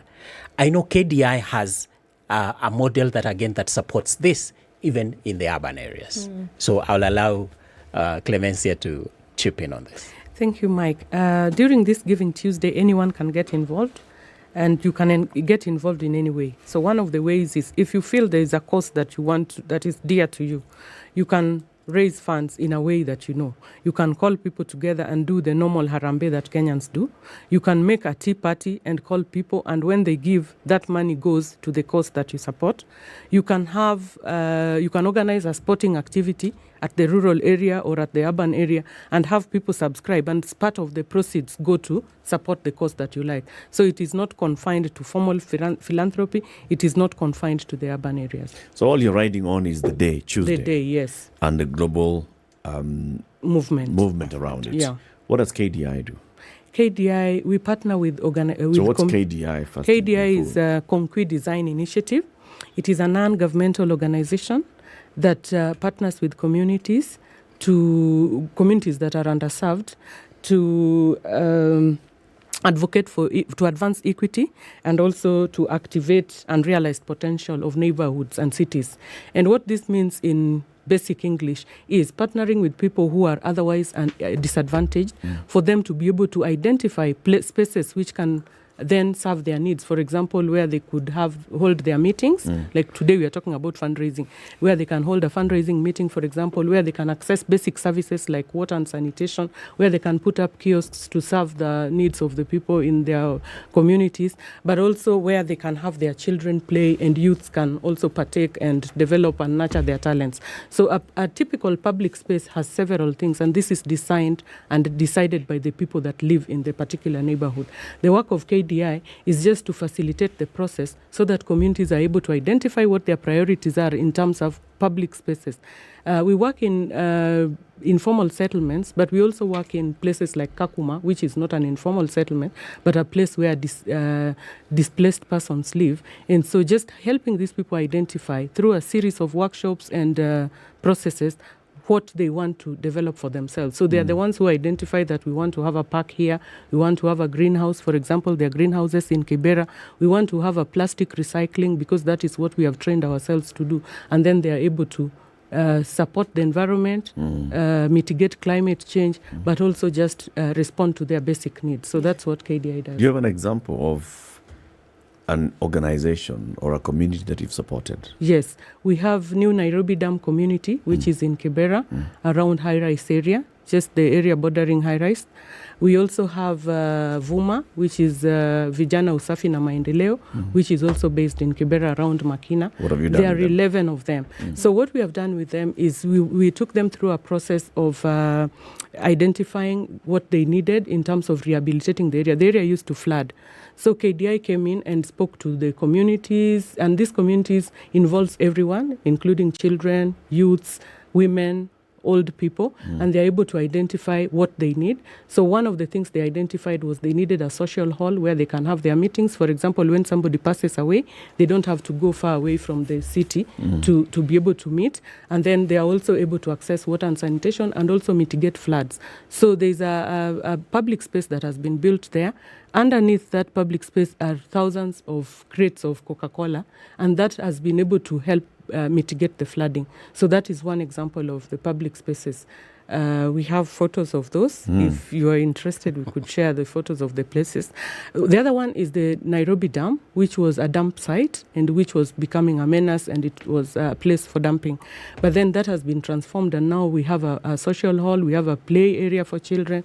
We also have a plastic recycling, a garden, and also toilets, wash facilities, as well as a greenhouses, and a solid waste recycling place where the solid waste is used to plant flowers elsewhere. So those are living areas where that has happened.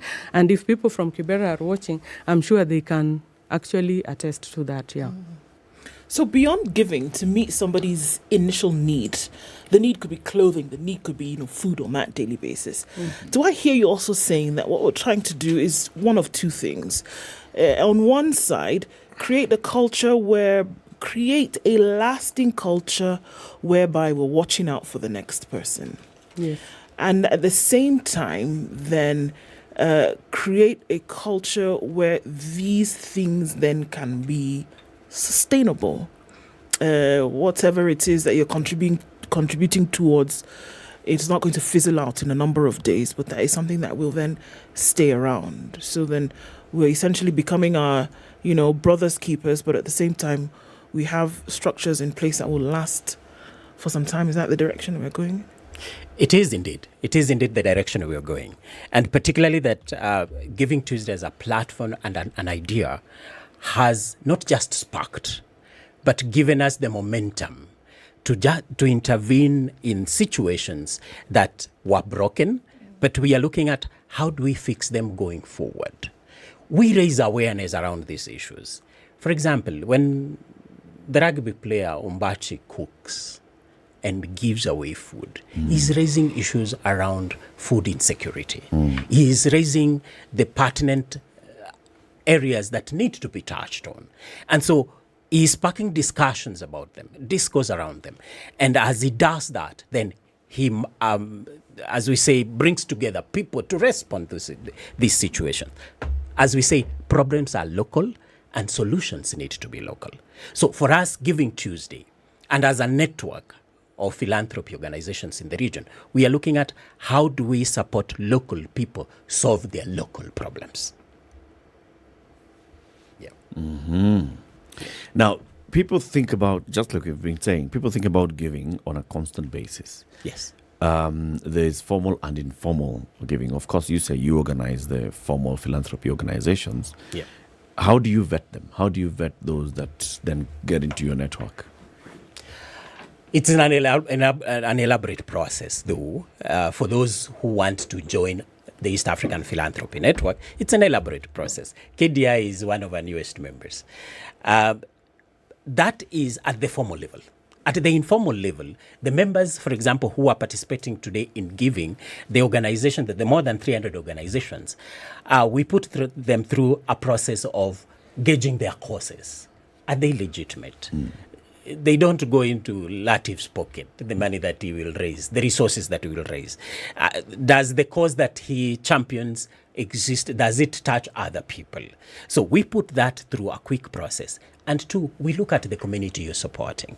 And therefore, it gives legitimacy to what you're doing. That is at one level. And then the second level is who is around you? Who can, as we say the old days, Muga, who can put a signature down? Who can vouch for you? Who can vouch for you? So then, whatever you are raising onto this platform is not selfish. There has to be somebody else who endorses and says, yes, I know what they're doing and what they've been doing is a good thing. Yes. No, I laugh because every time someone refers to a time gone by and the word old is referred to. And Mike here, Muga, you see, like in the old days, I've got it. And one of the organizations that is participating in this is the Good Kenyan Foundation. Yes, they are. It was founded by Humphrey Kayange, yes, the Rugby Hall of Famer. Yes, yes. And they've been doing, the work that you've talked about, like in Kibra and all. The question that always comes when people are giving is accountability. Right. Once I have given money, the president has inaugurated another Harambee committee now for food. Yes. Yeah. The previous one for COVID, we have been asking on this show, was there a report ever given? I contributed to that pay bill number. Did I ever get a report of this is where the money went? Do you ask those who are participating to send a report to those who are giving? If I contribute, for example, through the KDI today, will I know what work KDI has done? Will I know whether there's an impact to the money that I've contributed? I want to respond from the level of the network. Yes. Okay. One of the biggest challenges has been accountability from the grassroots all the way up. What we have done as a network is build capacity to collect data such that when KDI puts out a campaign, that we know what they're doing and the resources that are collected, then they prepare a report of this. Share with their people, but also share with a network like us, that we are answerable to the public that supported you, that we lay bare what you give. If you gave your time, people like Good Kenyan, for example, they put together campaigns to support these young people, give them life skills as they go towards college. They prepare first specific reports around a project they may have raised, but also they do annual reports that are public documents. So we encourage, we support, we ensure that there is accountability, because philanthropy depends on goodwill, and goodwill can only be supported by the accountability we give back, by the openness, by the transparency. Probably Clemency will tell us how KDI has been putting this out as well. Yeah, we also publish our reports, the annual reports and the financial reports. There is a team of vetting. There is a rigorous procurement process for any service that is being procured as a result of the monies that we collect from the publics. But there is also an opportunity for people who have given to KDI to visit the projects and see them live. So I think that's there. But if you go to the websites, you're also able to see what projects are there that KDI is involved in. For example, in this particular public spaces for resilience campaign, we are specific with what we want to do, building play areas for children, and also ensuring that each and every amount is accounted for, and the people that have given can actually vet the spaces that have been developed as a result. When you're designing a campaign and then you launch a campaign, do you come out with a budget in place?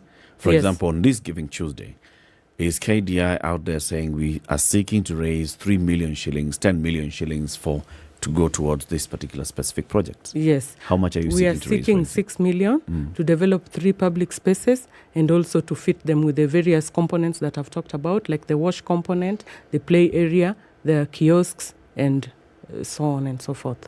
So that is very clear. It is 6 million shillings. Yeah. Okay. What would we want to see, in the coming years? It's been 10 years of Giving Tuesday. Obviously, where it is now is not where it started.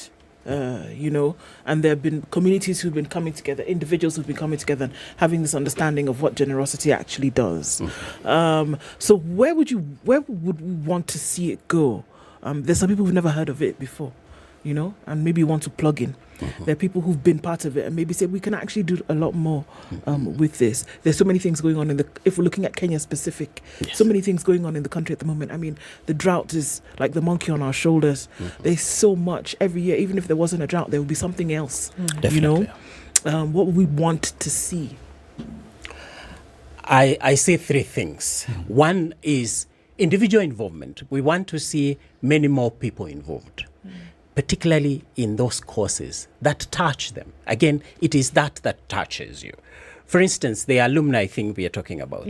We all went to schools. We look at some of us who went to public schools. You go back to your school and you look at how terrible the infrastructure is.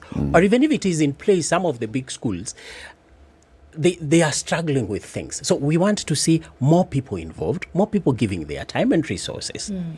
But number 2, we want to see people raising their voices in opportunities where they are duty bearers, whether it is county governments or national governments. We want to see people raise their voices around this. We want to see more participation in decision making. Let people come out and say, look, this is ours. We pay our taxes. We want to see this fixed. Just like Clemencia talks about urban spaces, people need to come out and defend these places. Thirdly, we want to see involvement in policy and legislation. Apart from raising our voices, telling the stories of what has happened, we want to see opportunity to participate in policy and legislation, that we protect that which is ours, yes? But we also see progress in terms of where this needs to go. We will not depend on philanthropy forever, yes? We will always be on this earth. There will be other generations, but we want to see generations taking responsibility. That's how we see it. How does this affect, or how would this include, younger people? I'm talking about school age, school-going age children who maybe we want to now have them imbibe a culture of looking out for the next guy. Interesting enough, like I mentioned, Giving Tuesday largely depends on social media. The biggest givers actually are now the younger age. The generation X and Z are big in this. Part of what we are doing, part of what's happening in Giving Tuesday is there is a movement around young people. They call it the Spark. The Spark group then supports younger children in school, gives them opportunities to give. We celebrated part of this giving in September, where younger generations are now looking at the environment. They are looking at planting and growing trees.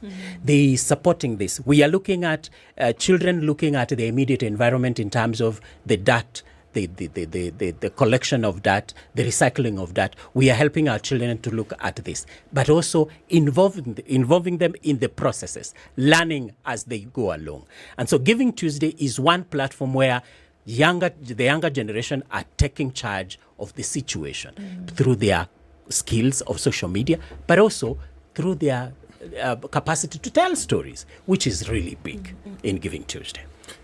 Is it possible to talk about any work that you do with schools? Indeed, yes. Universities, Yes. colleges? Yes. I say this because when people are in a learning institution, it's a captive audience. It's there are people you can pass message to in a far easier way, and yet at the end of school they all go back to communities. Yeah, they do. So if this knowledge is embedded in the learning processes, then the culture that you hope to create now gets a generational push. So it means younger people get to imbue this particular understanding of things, and so it's something they grow up understanding is important. In KDI, we work with learning institutions, especially the higher level learning institutions like universities, and they are involved in research and testing innovations. So, for example, what works in what type of environment, and then they help to scale that up and come up with new ways of doing them. So we really work with the universities and learning institutions. I'm a teacher. Teachers, even when you stop teaching formally, you never stop being a teacher. Yeah. And because of that, I have this understanding about the age at which people can most be influenced. Right. And it's when they are young. Yeah. Those of you who are inclined towards the faith of Christianity will understand what it teaches about. Teach someone the ways when they're young, and when they are grown up, they will not depart away from it. Yes. So, even as you work with the universities, perhaps you can partner with people whose focus is working with younger people, because some of these values, I'm just thinking of how impactful these would be if people got these values inculcated into their system at a younger age, and how big that impact would actually be.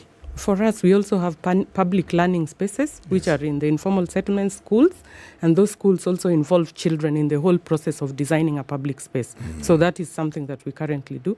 What we have not done actively is involving the children in philanthropy.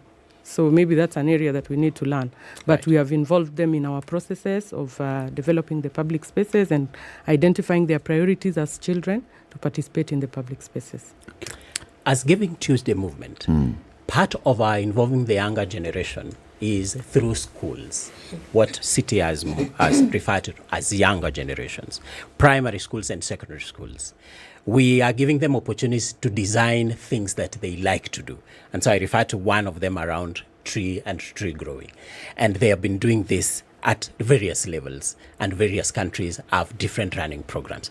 In Kenya specifically, we are very deliberate to support the younger generation to look at the environment, and particularly climate mitigation, as an opportunity to give back their knowledge, but also to continue learning and cooperating and creating partnerships. So we see this as an opportunity to inculcate in them the giving culture, not just their time and even whatever resources they may get their hands on, but also going forward, building this giving culture that supports their own systems.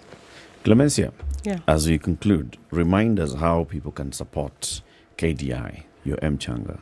People can support KDI through the pay bill 891-300 662. That is long. That is 891-300. Yes. And then the account number is 662. So pay bill 891-300 and account number 60062. Yes. And that's it. Yeah. Contribute from whatever amount. From whatever amount. No amount is little, because every little amount from many people will make a big amount that will make a big impact. Okay. Yeah. Mike, if I want to know which other organizations are participating under your network, how would I know about this? Those of us who may be on Twitter, we are running a hashtag Giving Tuesday. We are running a hashtag alumni when alumni gives. And therefore, it opens that opportunity. You will see a list of them, as I said, over 300, raising funding from across the country, but also across the world, wherever we may be. But also, we have organizations within our immediate neighborhoods that are doing things that may not be on Twitter, they are on Facebook. So those of us who are on Facebook, which is more common, there are quite a number of those that are happening. So look at those. walk in there and support them. Support whichever that touches your heart, that is closer to you. Thank you. Giving Tuesdays, that's what's happening today. It's about philanthropy, it's about giving back, it's about supporting one another. Mike Omaira is a knowledge management and program support at East Africa Philanthropy Network, and Clemencia Osa is the Senior Director of Business Development at KDI, Konkui Design Initiative. Thank you very much for keeping it here. More conversations coming up in the next hour. Good morning. It's 8 a.m.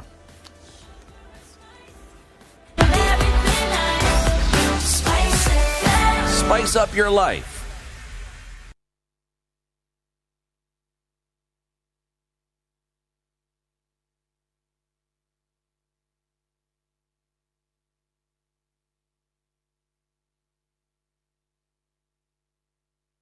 This is Newswire. Dennis Oseto. President William Ruto has said that the government will deal firmly with drivers of illegal arms in arid and semi-arid lands. He said the move is necessary and urgent as it will nurture peace in these regions. He spoke during the opening of an induction workshop for the parliamentary group in Nairobi. The president asked the MPs to be ingrained in the discourse to foster harmony and stability in northern Kenya. With stability, the president maintained the region stands to move forward. He assured the leaders of the government's commitment to fully operationalize the Equalization Fund, a kitty that aims to provide basic services such as water and roads to marginalized areas. Still, on matters security has largely been restored in Nairobi's central business district and other parts of the city 2 weeks after a surge in crime triggered an overhaul of top police commanders and other changes. Interior Cabinet Secretary Professor Kithure Kindiki, who made an impromptu visit in parts of the CBD that had been hotspots for muggings, stabbings and other crimes, said police had been able to restore public safety after arresting many of the gang members behind the acts. I am also impressed by the work of our new command in this city. And also I want to thank our officers. Many of them are not in uniform, and we have deployed very many officers who have done a great job in making sure that our city is free from crime. I want to make it known to all those of us in this town and in this country who are tempted to think that they can earn a living through crime. I want to firmly and unequivocally confirm and warn that crime does not pay. Kithure Kindiki added that the government will provide security during Raila Odinga's public consultations and engagement on independent electoral boundaries commission reforms set to kick off tomorrow. He also said that they will provide security to each and every Kenyan, provided that the event conducted in any part of the country is within the confines of the law. And Rigathi Gachagua has said that the government will support implementation of empowerment programs targeting boys and youth. Deputy President, speaking at his official residence in Karen, welcomed the Boy Child Initiative spearheaded by his spouse, Dorcas Rigathi, the host of Monday's rededication of the National Prayer Altar. The Deputy President said more than 8 million boys and youth between 10 and 34 years cannot be left behind by the government. The boy child in our country is in trouble. It's an endangered species from all fronts, from all corners. And therefore, for my wife to agree to lead that initiative to salvage the boy child so that we don't lose a generation, her partnership with the church will make the work much easier. So I ask our church leaders to embrace that project, to work with Pastor Dorcas and the rest of Kenyans to see what interventions that can be made for the boy child. And we shall support from where we are, and we shall work together. And at the office of the Deputy President, Mrs. Rigathi has identified 4 areas she will focus on until 2027. They include the boy child, widows, orphans, and people living with disabilities. And the drought response team has released a paybill number and bank account details to allow Kenyans to donate cash to aid those affected by drought. According to the committee under Deputy President Rigathi Gachagua, donations to the appeal fund can do so via an M-Pesa paybill number, that is 880990. Use your name as the account number or National Drought Mitigation Appeal Fund. According to Gachagua, the paybill number applies to all telcos. Now, the Ministry of Agriculture and Council of Governors have formed a 7-member joint committee whose task is to come up with ways on how to address food insecurity in the country. Addressing the media after convening the first meeting, Agriculture Cabinet Secretary Muthee said the committee will be co-chaired by Principal Secretary Hari Kimutai and COG Chief Executive Officer Mary Mwite. Nturi said the government is committed to ensuring that all Kenyans are food secure and asked the team to come up with a clear strategy framework on how these can be achieved. And the Mining and Blue Economy Cabinet Secretary Salim Vuria has disclosed that Kabonyo Kanyagwal Fisheries and Aquaculture Research Center will benefit from a grant worth 2.5 billion shillings. The money will be disbursed in 2 phases, with phase 1 already approved by the cabinet to take 1 billion shillings. He disclosed that the research center will produce 7 million fingerlings annually, and these will boost food and nutritional security. This is Newswire. I'm Dennis Oseto. Good morning.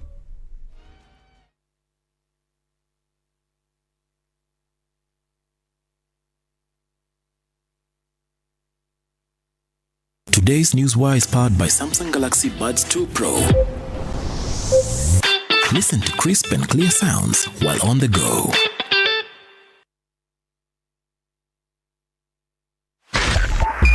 .5 Spice FM.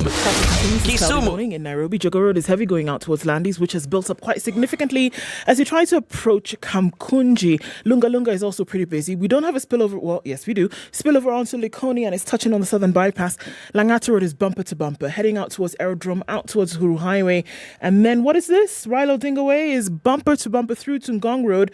And that has already built up as it's heading out towards Naivasha Road, James Gishuru, into Lavington area, and then out towards Waiaki Way. The Thika Superhighway is just heavy as you get towards Survey. Before that, it looks all right. Kiambu Road now has packed up, and we're looking at several lanes trying to get towards Muthaiga Square. So we're in traffic hour proper now. All right, hope nobody's stuck too badly. Let us know what's going on where you are. SpiceFM KE on Twitter.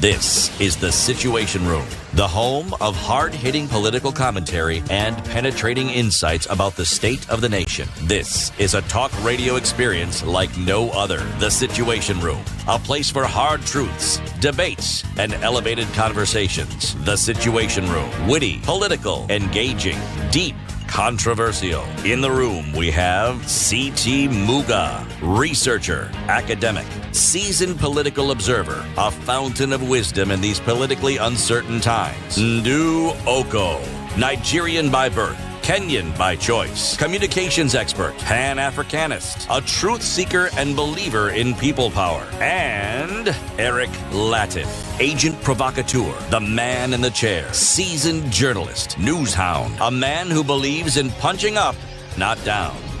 This is The Situation 7 Room, minutes after the 8. only Have way you to start bought your day. Kiwi shoe polish yet? If you haven't, you have a black pair of shoes. I do. You polish your shoes. I do. You polish with Kiwi. Mm-hmm. Yes. Just say yes. Yes. Sindio, I know that's for sure. People who have black, you have shoes, rangia, kiatu ni Kiwi. That's like a given, right? Our guest is Dr. Brian Nyamoya. Before we introduce him as well, Dr. You know this. I mean, this you've used this all your life, haven't you? Huh? Kiwi shoe polish, especially the black shoe polish, and then you're taught how to polish it and shine it like a police officer. Kiatu ingare. This man is a headmaster. See the way he's looking, because that's what he used to do, doing inspections in the morning. Well, the man is actually quite right, but there's only thing was, because when he says is, you get the impression that the headmaster is sitting here looking at you. Yes. Unaona vile daktari ananiangalia sasa. Amekuja umlete headmaster. Umlete headmaster sasa tena. Sio ndio wachana na skuli. So next time you're going to buy your shoe polish, go and buy your Kiwi black shoe polish, and you stand a chance of getting instant airtime or data or school fees worth 35,000 shillings. A winner every week for 4 weeks. What do? Buy a kiwi, open the lid. Under the lid, you'll find a unique code, and then that unique code, dial star 459 star 5 hash. That's star 459 star 5 hash. Enter that code, send it, and sit back, relax, and wait for the school fees. As simple as that. Simple. Polish your shoes, Simple. get your school fees. Simple as that. City. That proverb again from Guinea. Yes. I tell you for your benefit, Guinea, not Guinea-Bissau, not Equatorial Guinea, not Papua New Guinea. This is the country of Guinea, okay? It's just Guinea. Just Guinea, full stop, okay? The search for a black fowl should start before nightfall. Now, this English language is a strange thing, because a young horse is called a fowl, F-O-U-L. A foal. A foal. In if see fowl. No in fowl. foal. Eh? Foal. Foal. F-O-A-L. F-O-U-l. Foul ile ambaye inanuka vibaya. Foul. Alafu foul pia ile not good. Not good. Foul. I think contravention of the rules. F-A-U-L. An egg goes rotten. It's foul smelling. And that is F-O-U-L. That's now, foul. Fowl of the avian variety is F-O-W-L. So it's foul. Yes. Okay. So. Now ukicheza foul na foul. Ukicheza foul ni penalty. Yes. Cheza na foul ni supu. Okay. The search for a black fowl should start before nightfall. This is what they call in English alliteration. Yes. Foul. Foul and fall. Yes. Sawa bwana. Sawa bwana. Dr. Brian Nyamwaya is from the Kemri Wellcome Trust Research Program. He's a clinical researcher. Good morning, Dr. Ari. Good morning, Eric. Good to have you on the show. Welcome to Kenya's biggest conversation, the hot seat of the Situation Room. Thanks for having me. You know, we've had conversations with your colleagues from Kemri Wellcome Trust Research Program, and we've even visited the facility. Yes, we did. Swanky place. In Kilifi. Now, you're not based in Kilifi, you're based at the Nairobi facility. Yes. And this is along Lenana Road. Yes. And you do a lot of work there. And the work that you've been doing is yours, but specifically is looking at how we are getting resistant to things. Yes, to microbes. Now, tell us about that. Yeah, so antimicrobial resistance, it's basically when microbes or this is your fungi, bacteria, viruses, parasites become resistant to the antimicrobes. So the various antifungals, antibacterials. So it's a natural process that happens with time, but as we're going to see in a few, it is fueled by antibiotic use. Yeah. So what is it that, first of all, they are microbes? Yes. And they are harmful. And that's why you're taking something. Yes. What is this? What does this something do to the microbes? The way the antimicrobial agents are designed is that they study the organism and pick out targets. For example, it could be on the cell wall of the bacteria. It could be a protein that lets nutrients and waste out. So they target that so that the antibiotic can attach on it and get inside the cell. So they basically kill the organism through several mechanisms. Okay. How do you get microbes? How do you get infected? How do they attach to you? I'm speaking as because from my understanding, they affect animals as well as humans. So, seeing as we can't, converse with the animals except for some, how do we get infected? Infection can come through several routes. There are infections like pneumonia that are through the respiratory system. There are some that can go through the skin. Yeah, and then there's sexually transmitted. So there are several routes that infections can gain access to the body. Yeah. So then, for medical personnel, or if you're feeling, out of sorts, you go, how then do we test and say you have actually been infected? Yeah, there's a panel of tests that usually looks for sepsis. For example, if I can use sepsis, bacterial sepsis, there's a panel of tests that will that are markers for inflammation in the body, which is also shows that there's infection. And then there's a white blood cells test that shows, the white blood cells are high, meaning they're responding to an infection. And then if you want to know the actual organism, there's a test called blood culture, which can tell the actual organism that is causing the infection. Okay, so for each infection caused by an organism, then there is the requisite treatment for that particular one, and this then is called an antimicrobial agent. Yes. Agent. We want to always say antibiotic, right? Every time there's an infection, Kunywa antibiotic. Are we wrong?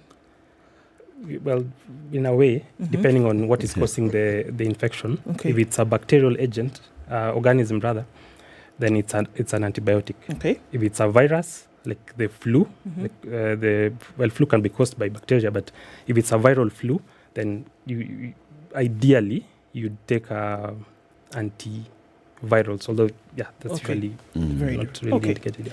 So then now you get infected today, you take medication, and then you get symptoms maybe sometime in the future, and they mirror or mimic what you have felt before. So then I do not come to Dr. Brian or whomever. I then say, well, look, this is how I felt before, and I remember the name of the medicine, this is what it was. So I can then self-diagnose and self-medicate. And I feel better. And then I do this again whenever I feel sick. Is this on the path towards building a resistance then to this medication? Yes, it is. I mentioned earlier that if I can use bacteria, I work mostly in bacterial resistance. So the way the antimicrobes, the microbes, the bacteria work is that they also learn that this antibiotics coming to target this part. So they mutate and change, for example, the receptor that the antibiotic is coming to attach. So yes, when you're using an antibiotic for viral infection, for example, you're exposing the bacteria in your body to antibiotics, and they learn and evolve. Yeah. Okay. So these things are constantly alive in your body. Yes. Because you see, if I had a bacterial infection, I have taken some antibiotics. The antibiotics were supposed to come and attack the bacteria and kill the bacteria. That means they have not had an opportunity to learn. They died. So who's this one that is learning that the last time you used the antibiotic? So let me change. Let me change. Yeah, so should have been dead. There's another issue. There's another aspect of this. There's the suboptimal subtherapeutic use of antibiotics. So if the reason doctors tell you to take 1 gram of this drug 3 times a day is to maintain the therapeutic dose, so that it hammers the bacteria, like you said. But if you use it suboptimally, then the bacteria will not die. So they learn. Okay. So you're basically just giving them time to learn and to say, it's not harming me as it should. But if you use it optimally, the way you've been told, take this is the dosage, finish your dosage, then you are not actually allowing them that opportunity. Yes, you're reducing the chances of resistance. Okay. Yes. Now let's just take another step back again. What is it that determines how a doctor then gives that prescription? At one point, they'll give me 500 mgs. At another point, they'll give me 1,000 mgs. At another point, they'll give me another. What determines that? So there are markers of severity of disease. So they decide whether there's usually a range of dosing. They can decide whether to give you on the lower on the lower range or upper range, depending on how severe they see the patient looks. And that also determines whether to give an oral antimicrobial agent or an intravenous. Yeah, so it depends on the way the doctor sees you on examination, and also a few tests that tell the severity of your infection. It's a lot of knowledge that you have. Let's take a step back. Actually, how did you get into Cambry? What led you here to doing these things that you know? Because you're speaking with so much passion about antimicrobials that I'm just got to wonder what led Brian to actually get to thinking about microbes so much. Instead of doing the simple thing of looking at the throat of children, injecting people on their bottoms, things which are simple and easy to do. Yes. What's your journey to this point? Yeah, so I've always wanted to work in places that have high impact, projects that have high impact. And I'm not saying that colleagues in clinical do not do that, but antimicrobial resistance, for example, is quite a big deal. I forgot to mention initially, for example, in 2019, it was estimated that AMR killed more people globally than HIV. Sorry, AMR is who? Sorry, antimicrobial resistance. Yes. Okay. Yeah, so you can see it's quite a big deal. It's a big deal. Yeah, so having researching into this is quite a priority at this point. So at what point in your life did you decide I'd like to research into this? Was it in primary school, in high school? No, this was later on while I was working. So you did all this thing, went to med school, graduated, you became a doctor. You were working as a clinical officer. And then at some point you thought, maybe I need to delve deeper into this. Yes. How long ago was this? About 3-4 years ago. So at Cambry, what do you do on a daily basis then? We run two surveillance projects in government hospitals. And our microbiology lab is quite expensive. So we support them to optimally perform these tests so that we can have, like I said, patterns on resistance. The other project taking place in 11 hospitals identifies that, like I said, microbiology labs are quite expensive. So if we can find an alternative to setting up a lab at each hospital and instead use a central place as a hub. So we call it a hub and spoke model. So you have one lab, for example, the county referral hospital, and then all the hospitals around send their samples there. So we are piloting this approach at the 11 hospitals.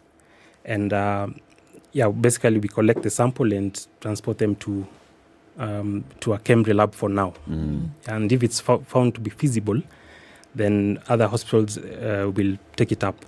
Where are these 11? They're spread out in Coast, Nairobi region, Central, Western, and Nyanza. So several hubs then? Yes, we have 3 hubs. Okay. So give us the story of one hub. One hub serving how many health facilities, and what was the determinant in picking this one as a hub or this as the region? Yeah, so the hubs, first of all, they are Cambry labs, which have a long history of performing good quality microbiology. So, for example, in Nairobi, we have a Center for Microbiology Research on Kenyatta National Hospital grounds that serves, for example, Mbagathi, Mama Lucy, Kiambu, Nyeri, and Kerugoya. Yeah, so we just picked the Cambry labs to be, and hospitals around. To be the ones that then coordinates. Yes. But that's not hospital around, but Kerugoya. Yes, those are quite a bit far. Yeah. But so far it works. Okay. It's interesting because when we were at the facility and having the one in Kilifi, having conversations then with different researchers, it was clear to us that very little research is done if there is not a community burden in terms of infection or in terms of a problem. So usually it is as a result of the problem that has been manifested in the community. And so somebody says, okay, hold on a minute. Shall we find out what is going on here?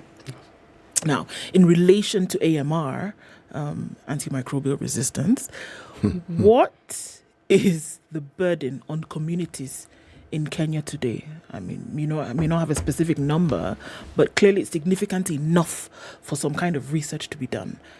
So in really simple terms, how bad is it? Well, it's difficult to tell.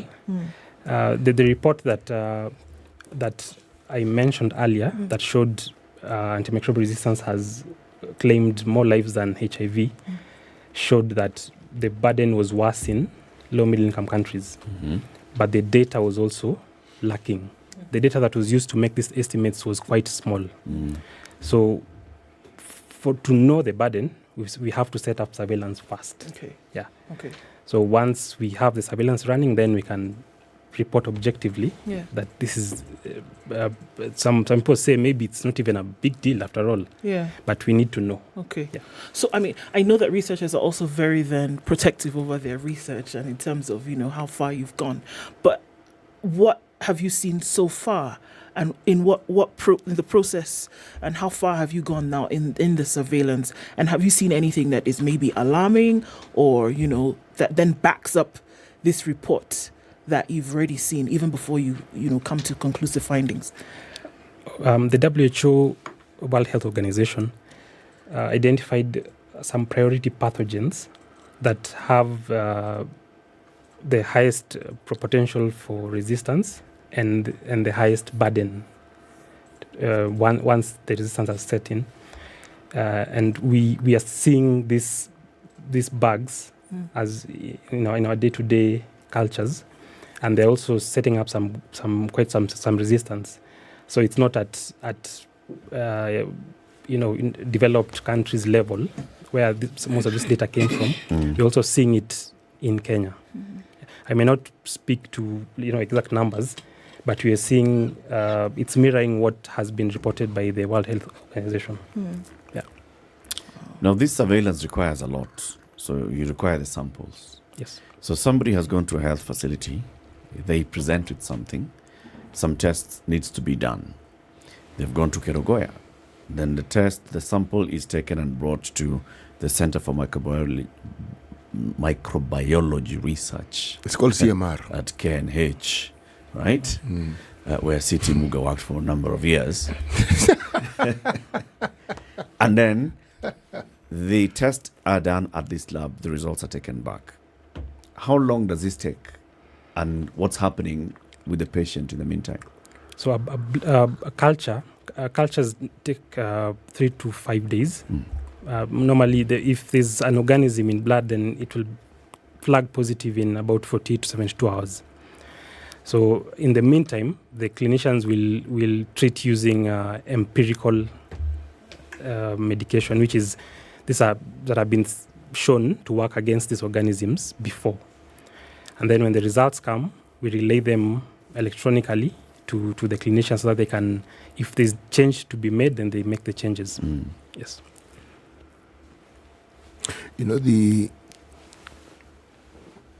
For research purposes and then the eventual findings to make sense to the citizenry for whom the research is actually intended, takes a bit of time. So how then do you communicate to people so that this very process that would unfortunately end up in death if not addressed appropriately?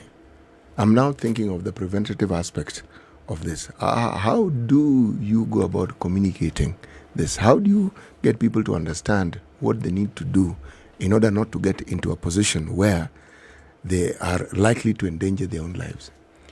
Yeah, so maybe I should just start by saying awareness is awareness, education, and training is a very big part in antimicrobial resistance, tackling AMR, and it's one of the strategic objectives in a national action plan that was rolled out by MOH. Okay. So we do such things like this is a session of awareness where we educate people. We hold stakeholder engagements, although this is now at hospital level. Yeah, but we have radio shows, we have engagements with the community barazas too, but this is mostly in Kilifi, to educate people. Talk about stakeholder engagements within, say, a healthcare facility. Yes. How exactly do you go about this? Yeah, so we invite, there are these hospitals that we work with in a network of about 24. So the ones that are participating in the Hub and Spoke project, we invite the focal people, the infection prevention committee, the people who'd have a hand in antimicrobial resistance, really, the prescribers, the hospital manager, the nurses, and we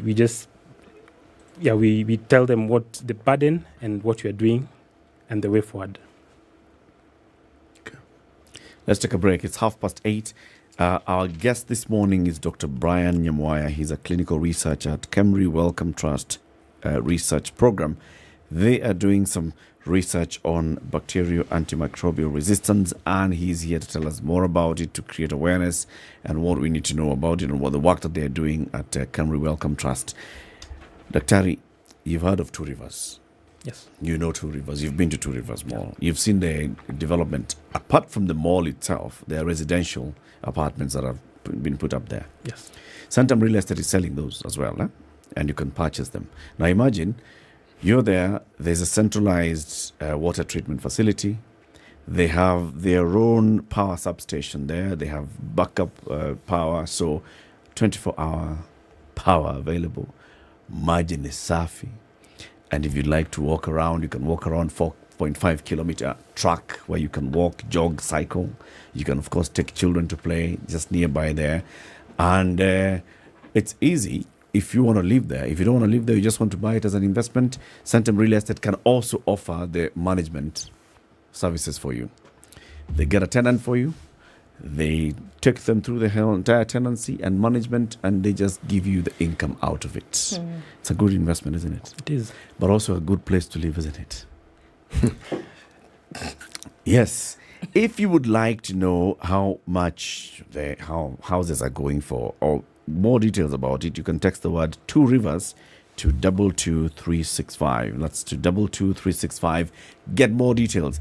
Two Rivers residential estate by Santam Real Estate. It's up for sale. Deposit of 495,000 shillings, and then balance in flexible installments. You can either pay through your bank, through your circle, wherever. You just raise your money through your own financial ways of raising money. It's November, so they're giving a Black November kind of deal. And if you book within this November, you get a discount of 200,000 shillings. Talk about a discount. Huge, isn't it? Yes. Oh, yeah. So text the word Two Rivers to 22365. This is the Situation Room, the only way to start your day. Thank you very much, Eric, and it's good to be at the Situation Room. Always a pleasure coming here. This is the most challenging interview panel in Kenya. You guys are very well informed, and as you can see, Charles today, very philosophical. To be poor in this country is the greatest sin you can commit, not just from a legal perspective, but from life generally. Yeah. It is very, very skewed. We've just heard on the floor of Parliament, just most recently, a leader within the ODM saying that Sisi ni ng'ombe is a baba. Yeah. Which means that you are willing to be milked dry. Hapo. You cannot force me to believe. I'll give way. If it's land that I'm told to return to you, I will. Okay? Because the court has said so. But I'll continue saying, watu wamenirusha. That's all that I'm doing. The Situation Room, Kenya's biggest conversation. That drizzle is coming down heavy in Nairobi this morning. We will see highs through the day of 24 and lows of 16. Mostly cloudy conditions at 17 in Nakuru, going to highs of 25. And we'll see highs of 23 in a mostly cloudy Nyeri at 16. It's 16 and cloudy as well in Eldoret, highs of 24 and lows of 13. And we're looking at partly sunny conditions now in Mombasa, going to highs of 30. 31 will be the high in Malindi, where it's still raining at 28. 24 and mostly cloudy in Kisumu, highs of 28. And we'll see highs of 27 in Kakamega, Kakamega, where it's cloudy, at 24. 20 and rain showers in Kampala, highs of 26 and highs of 31 in a sunny Dar es Salaam at 27. All right, we're looking at 13 and mostly sunny in Johannesburg, highs of 23, and 32 will be the high in a rainy Lagos this morning at 24. It's mostly cloudy at 23 in Kinshasa. It'll go to highs of 29.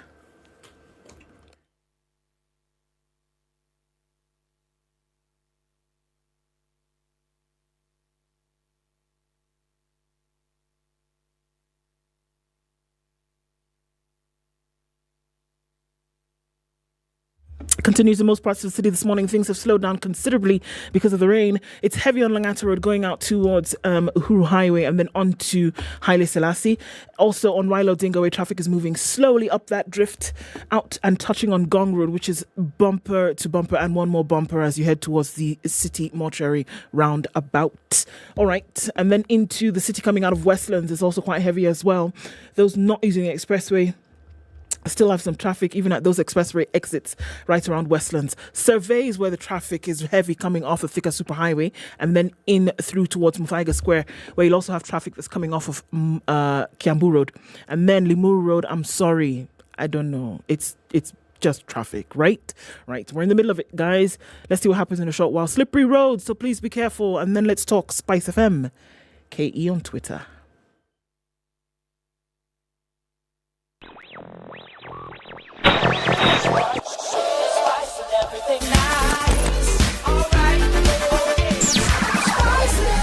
Spice up your life. Mature, intelligent talk every morning. Spice up yourself.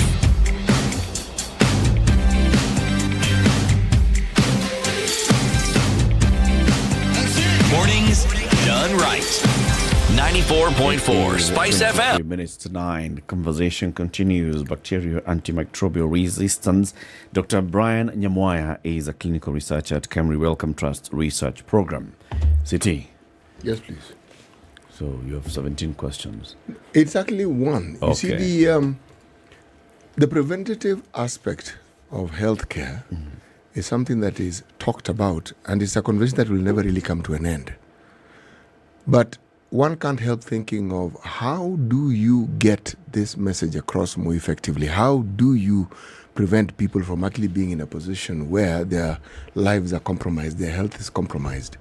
Because if that is done, then a lot of what we see, even in terms of the cost of healthcare, automatically goes down. Because once you get into the curative aspect of healthcare, you then have to bring everything in. You want to bring in drugs, you want to bring in this, whatever else you need to bring in. So now, when you're thinking and talking about the sort of research the good doctor here is involved in, it hits you that this is the sort of work that is not just pivotal, but it's peculiarly and particularly important when it comes to just simple disease prevention. Just the preventative aspect of it. But how do you get people to comply? Because you communicate, you tell them, but how do you get them to comply? That's really what's going on in my mind. Well, it's antimicrobial resistance is quite complex. Maybe, I should have mentioned that it's quite complex. There's the One Health approach, which maybe I should have mentioned earlier, that involves animal health, the environment, and human health. So it's quite complex, such that even if we acted on human health alone, there's the other two. It's like a cycle. There's other two aspects that need to be considered. So we need to educate people. Education is quite key. I may not have an answer for you for the compliance, but education is quite key. And I also believe communicating the numbers, the burden. That this is how there are colleagues in Europe that, of course, they have well set up surveillance. So they follow up these people with amputated limbs, and they show that as a consequence of antimicrobial resistance, and call people to act. Sure. So we are not yet there, but I believe setting up a surveillance and showing people that this is the burden is a first step towards that direction. I agree. But you talk about education. What are we teaching though? What exactly is it? What are we saying to people? That, I mean, in as much as getting them to pick it up might be the difficult part of the conversation, but what is the matter of what we are actually saying here when it comes to AMR? That AMR, first of all, if you can look at it as for any infection, AMR is at the back of it. So any organism can develop resistance. And then now you have the antimicrobial agents not working. So you're staying in hospital longer, or even to the maybe dying. And this becomes a big cost to yourself, to the hospital, to your community. So yeah, those are some of the adverse effects of antimicrobial resistance. And how does an individual, I mean, because I think how does an individual play a role here? Because somebody might say, okay, well, that's great. There's a burden in the community. Okay, I got him. How can you play a role towards this resistance? And I'm talking for yourself as an individual who would then now, contribute to these numbers that we're talking about. Yeah, so I believe we have some measures in the hospital level, infection prevention and control, and antibiotic stewardship. And I believe this also work at an individual level. Maintain good hygiene, wash your hands, you basically be clean, prevent the infections, then do not use antimicrobials unless medically indicated. Do not self-medicate. Yeah, so once you've gone to the hospital and they have an objective, like a targeted prescription, then you can take the antibiotic. And once you've done that, complete the dose as instructed. So those are some of the things at individual level that can reduce everyone's role in the fight against antimicrobial resistance. Am I hearing you to say, Dr. that the most widespread cause of antimicrobial resistance is patient behavior? Not really. It's very complex. But yes, if you do not maintain hygiene, let me just give an example. You've gone to the hospital. You don't know what this patient, the patient you've gone to visit has. They're coughing, you're touching the rails, and then you just go home, touch your nose. You see the way it just keeps propagating. You go and hold your baby. So had this person washed their hands, of course, there's also the bit of the hospital to clean the surfaces, the surfaces well. And we are assuming that this person is being treated on the appropriate antimicrobial, because if you're not, then you're just spreading it. Yeah, and then you go to the community and keep spreading it, and it just keeps going on like that. So yes, patient behavior has a role, but it's also the behavior of health workers. Yeah, so it's basically everyone, the cleaners, I mentioned farmers. So it's all over. Are there types of microbes that are more intelligent than others? That you've seen, these ones, by the way, they are developing resistance much faster. I wouldn't say they are much more intelligent, but yes, there are some organisms that have a higher potential for resistance, and the resistance that they cause is more difficult to treat. For example?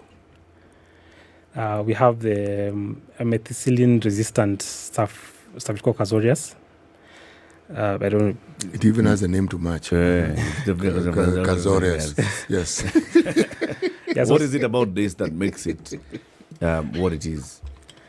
So some of this, I mentioned the way the organisms fight back, how antibiotics work against them. Yeah. So some of these microbes, for example, have multiple countermeasures. For example, one can produce an enzyme to dissolve as a very important ring in an antibiotic, while at the same time maybe changing its target. So it's really throwing all the flares, making it quite difficult to treat. So because antibiotics do not have a mind of their own like the microbes, it takes a while to catch this. So if you're not doing blood cultures and maybe some additional work to see what these organisms are and what is happening, then you will not know. You'll just be pumping in drugs and this patient is not getting better. It's just unleashing flares left, right, and center. Is that the reason why, for instance, with the HIV virus, any form of treatment had to be a combination? Yeah, so I think I may not know the history of the treatment, but probably this has happened also in bacteria when those initial the penicillins started getting microbes becoming resistant to them. They started combining. Yeah, so combining could be so that it covers a broader spectrum, but also so that it counters. So we are also countering back. I mentioned the multiple flares. Yeah. So if you, for example, for the enzyme, if you can give an antibiotic plus something to dissolve the enzyme, then you give it time to work. If we are talking about a disease that we have a great deal of knowledge of and we understand, would then perhaps the idea of a pre-exposure prophylaxis come into being perhaps or into operation? And how useful would that be? It's difficult because then it means I would say that would be a vaccine. It would be. Yes. I'm speaking from the background of HIV because that's the area that I worked in. Yeah. And I am thinking, there's a problem. Someone is likely to get infected. So how then do you ensure?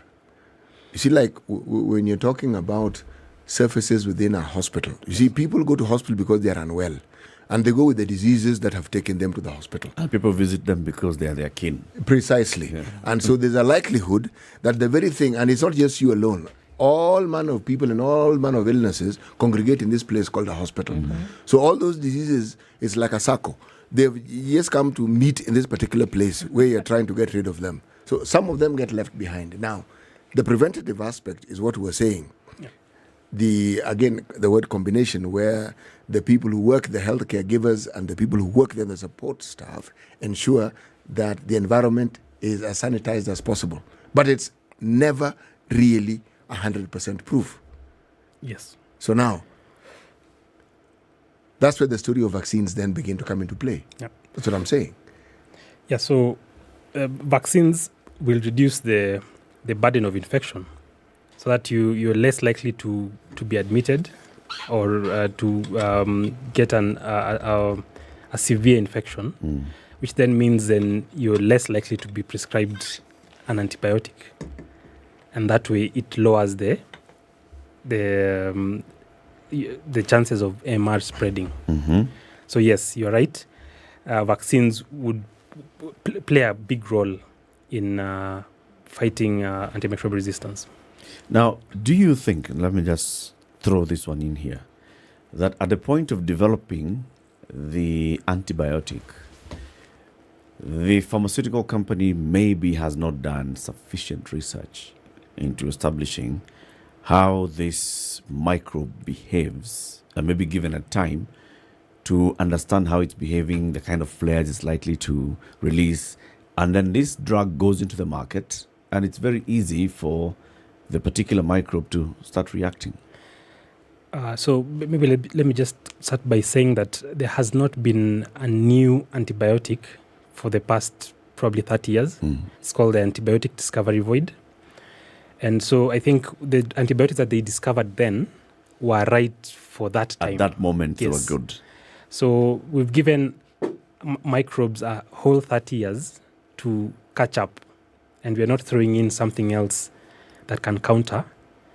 I would imagine if a manufacturer right now is developing a drug, then they would factor in these multiple countermeasures.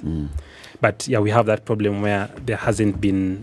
When you say now, this is just layman speak. When you say that there hasn't been a new antibiotic developed in the last 30 years, what exactly do you mean? There are new drugs coming out in the market? Sorry, I meant a new molecule, a totally new molecule. The ones that are developed or modified is just combinations, like I mentioned, an antibiotic plus something to dissolve the enzyme. Yeah, so it's not really new. You've just taken what was there and a new aspect, or combined two antibiotics. So it's only a matter of time before the antimicrobial, the microbes, just again figure it out. So we need to develop better antimicrobial agents that are up to date on the resistance. Yeah. Okay. I know that we talked about it being difficult to have, the behavior or the implementation be difficult. From your understanding, from the research that you've done, excuse me, do you find that if people have an understanding of the burden, if people have an understanding of the numbers and now being able to see the impact, do you see that then having a direct effect then on how they would behave in the future? I guess it's another aspect of research, but do you see that if there's an understanding of the burden of disease, of infection, of the numbers, that it would then impact how they would behave when we talk about this individual responsibility when it comes to this behavior? Yes, I think so. I don't know what city social scientist may say here, but I could equate this to HIV. The way people know about HIV and you want to stay out of it. Yes. So I believe so. But then again, just to bring this again, the complexity. So you have a farmer giving the animals antibiotics and then just throwing the empty vials into the environment. Or their chicken, they're becoming sick, and you want to tell them not to give it not to give them antibiotics. There's that aspect of, or even a pharmacist, someone selling at a chemist, telling them not to sell antibiotics without a prescription, and they have a business to run. So there's that aspect as well. It's quite complex. Yeah. But we have to try. There are people who are, it's now being embedded in, antimicrobial resistance is embedded in medical school curriculum. So at least the doctors coming into the country now will have better understanding. But there's also a community aspect that needs to be. And I think that's quite difficult. Seems like an obvious question, but I mean, when you talked previously about the death burden then being even more than that of HIV, just from that report, and coming yet, and even to see some of those numbers pointing towards that, we don't. What do people die of? And I'm saying, when we're talking about AMR, what are people dying of? Yeah. So. When you have a resistant infection and you're not being given the appropriate medication, then you get worse. You go on and to develop sepsis, which is basically widespread infection, and then you have multiple organ failure, and then you die. Basically, the infection overpowered the immunity. Yeah, so that's one of the things that kills people in an infection with MR. And if somebody is resistant to this particular medication, obviously after time the body then has, or the bad guys in there have realized that this medicine cannot treat. We will not, because we've seen it before many times. What we are saying is difficult to treat because then a higher version of this medication has then not been produced for us to then counter the disease. Because if the thinking, and it may be rudimentary, is that if the body has become resistant to this, why not then use another? Yeah, so there's usually the idea of a first line drug and second line, and these are usually empirical, like I mentioned. So, but you can find, when you do a blood culture, there's something called an antibiotic susceptibility testing, where they test about 12 drugs that would be this organism that would be susceptible to this organism. So they can give you a panel and tell you, yes, your first line is resistance, so stay away from that. Use this and this second line. Yeah. So it goes. The blood culture gives you all that. Yeah. Dr. So you told us you're doing surveillance and you have 2 programs that are running. Yes. One is using 2 facilities. Another one is in 11 different facilities. When you gather all this information, what do you hope to do with it? How long do you hope to continue to run this program? And then at the end of it, what do you hope to achieve? Yeah, the programs are running for a period of 2 years. And the World Health Organization developed a database for countries to report on AMR. And these are mostly low middle income countries that do not have the networks, surveillance networks. So if we report to WHO, then they're able to basically know the burden for a region, and action is targeted better. Additionally, we are able to make, I mentioned the antibiotic susceptibility testing, which tells you for this organism, the typical drug that we've always been giving is more resistant. So you build your own antibiogram. Basically, it's your own panel for drugs that are more susceptible to the microbe. So you are reporting to WHO. How about locally, the Ministry of Health? Yes, we do. We report through the Ministry of Health. Through the Ministry of Health. Yes, there's an AMR secretariat that was formed to counter antimicrobial resistance, and it's multidisciplinary. So all the data that we collect, we present to the Ministry of Health, and they'll take it on from there. And when you say Ministry of Health, it also means that you work with existing government health facilities. Yes. Because that's where the actual data is actually collected. Yes, we do. There's always a community component in this. And Eric had thrown me that curveball, because if you have, and I know you do have, community health workers who are educated in getting people to understand these very complex things. People can break it down so that it can be consumed and understood. The impact we're speaking of has no option but to grow, because when an idea is new, yes, it always has those challenges, but over time, it's the success of what you've done that builds even more success, because people see that the outcomes are positive, so their reaction and response to it is also better. But again, it doesn't happen overnight. Yes. It takes a bit of time for people to actually get to a point where they've internalized it and they then own it. Yes. Do people get to a point where they understand what these guys have been doing? Yes. Antimicrobial research. Yes. And then the microbial doing this and resistance and all. I'll give an example. Give us. When people have a problem, a health problem that they don't understand, they subscribe it to supernatural powers. Yes. Okay? Now, you start from the position of what they know and believe and understand, or the myths and misconceptions. Right. Then you break it down and explain why it isn't that, and it is this. And there'll be examples within the community where the community will tell you, like, would it be the same when this happened here or when this happened? For instance, if somebody has a tumor, somebody has cancer, and they're all manner of growths on the body, people will know it is witchcraft. Yep. But you have to explain, no, it's the cells in this person's body. You explain how that comes about. And believe me, if it's broken down with examples that they can relate to, they will understand it. They start seeing what you're saying. They begin to see it. And also, when there's an intervention and you talk about it and they can see the results, then they realize, okay, this thing actually does work. I recall HIV care and treatment became a problem for us when it came to adherence, because people would be saying, now, before you people brought these drugs, we knew people who had HIV. Now we don't. Some are even looking better than they looked before. And you have to do a lot of hard work also, saying hajapona. Yes. Actually, no, hajapona. And then against the backdrop of people believing that you take medicine when you're feeling bad. When you're feeling better, you stop. Now, the resistance that I tell you is talking about. Yes, exactly. And then you become a local pharmacist. Hata mimi nilipewa dawa nyingi hapa, wacha nikugawanyie kidogo. Yes. I felt better because of this. Yes. Now it's dealing with all those.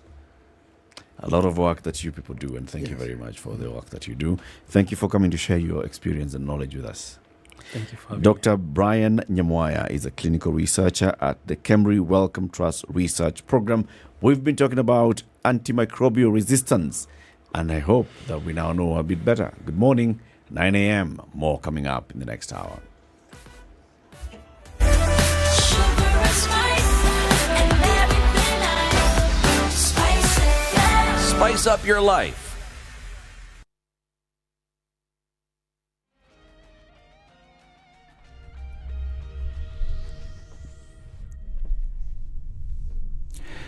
Good morning, this is Newswire. I'm Dennis Aseto. The Nairobi County government has issued a warning to 43 bars and restaurants for noise pollution. This is in the wake of Governor Johnson Sakaja's move to tame city nightclubs following public uproar over noise pollution. Governor Sakaja last week cancelled licenses for all nightclubs operating in residential areas in the capital, saying his administration will henceforth not issue or renew licenses for nightclubs in the areas. City Hall says it had carried out a noise assessment across various establishments in the city and has now released a report warning entertainment joints that were found culpable. The county governor said the 43 was served with noise improvement notices and the managers or owners arrested. The National Authority for the Campaign Against Alcohol and Drug Abuse has welcomed the ongoing crackdown by the Nairobi County government on bars and nightclubs in residential areas. Nakada CEO Victor Kioma noted that it has been receiving numerous complaints regarding bars and entertainment joints operating in estates and near schools. At the same time, Nakada cautioned proprietors of entertainment and alcohol dispensing premises within estates to ensure that they adhere to provisions of the Alcoholic Drinks Control Act of 2010, which prescribes proximity of entertainment joints specifically to residential areas and schools. And the Azimio la Umoja coalition has convened a parliamentary group meeting for all its legislators. National Assembly Minority Whip Junet Mohammed, in a memo sent to parliamentarians, said the meeting will be held today at the SKM Command Center in Kari, Nairobi, starting 11 a.m. There have been reports in some sections of the media that the Raila Odinga-led outfit is experiencing divisions. Early this month, a section of Jubilee Party MPs threatened to leave the coalition after Fatma Dulo's name was removed from the list of members allowed to sit in the Parliamentary Service Commission. Senators allied to the coalition would later call a press conference to dispel breakup rumors, maintaining that the coalition is still strong. And the Meru High Court will give its ruling on a case to stop the impeachment motion against Governor Kawira Mwangaza today. Mwangaza moved to court last week seeking orders to bar members of the county assembly from debating an impeachment motion against her. The governor argued that she might not get a fair hearing from the assembly since 68 out of 69 MCAs have signed the motion, implying that they have a predetermined mindset. Mwangaza, through her lawyer Elias Mutuma, further argued that the publication of the impeachment motion was called and signed by a stranger in the assembly acting as the clerk. During a hearing Monday, the assembly, through its lawyer Mutomiti Ankolu, told the court that one institution cannot stop another from exercising its mandate. And Somalia security forces ended an hours-long siege by Al-Qaeda-linked insurgents who killed 8 civilians after storming a prominent hotel in the capital, Mogadishu.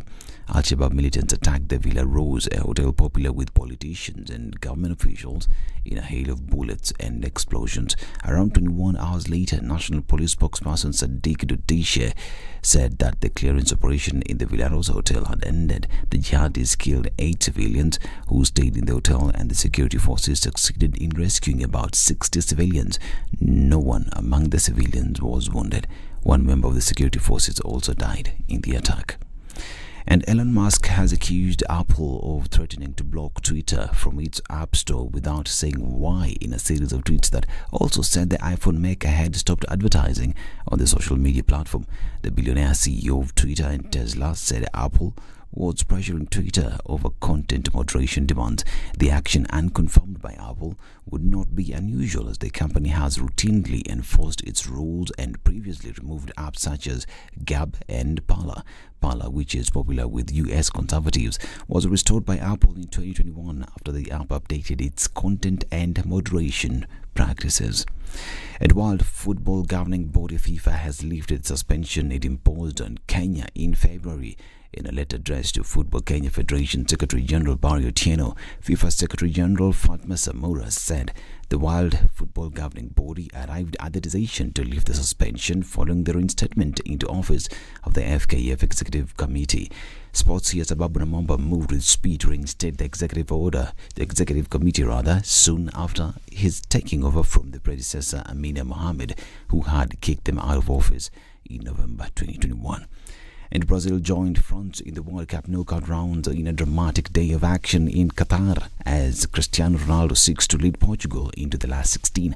Elsewhere, Cameroon battled back from 2 goals down to draw 3-3 with Serbia, while Ghana edged a 5-goal thrill against Son Heung-min, South Korea, to keep their hopes of progress alive. I'm Dennis Aseta. Good morning.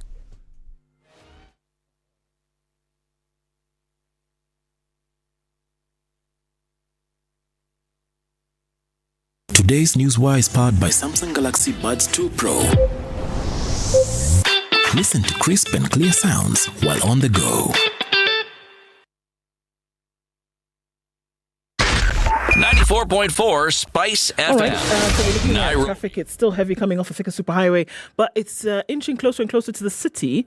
That means the most part of the Thika Superhighway not too distressed at this point. Okay, so there's a whole network of something. It's traffic, Peponi, Kitisuru, Figiri Ridge, going out then towards Limuru Road, United Nations Avenue, that whole thing.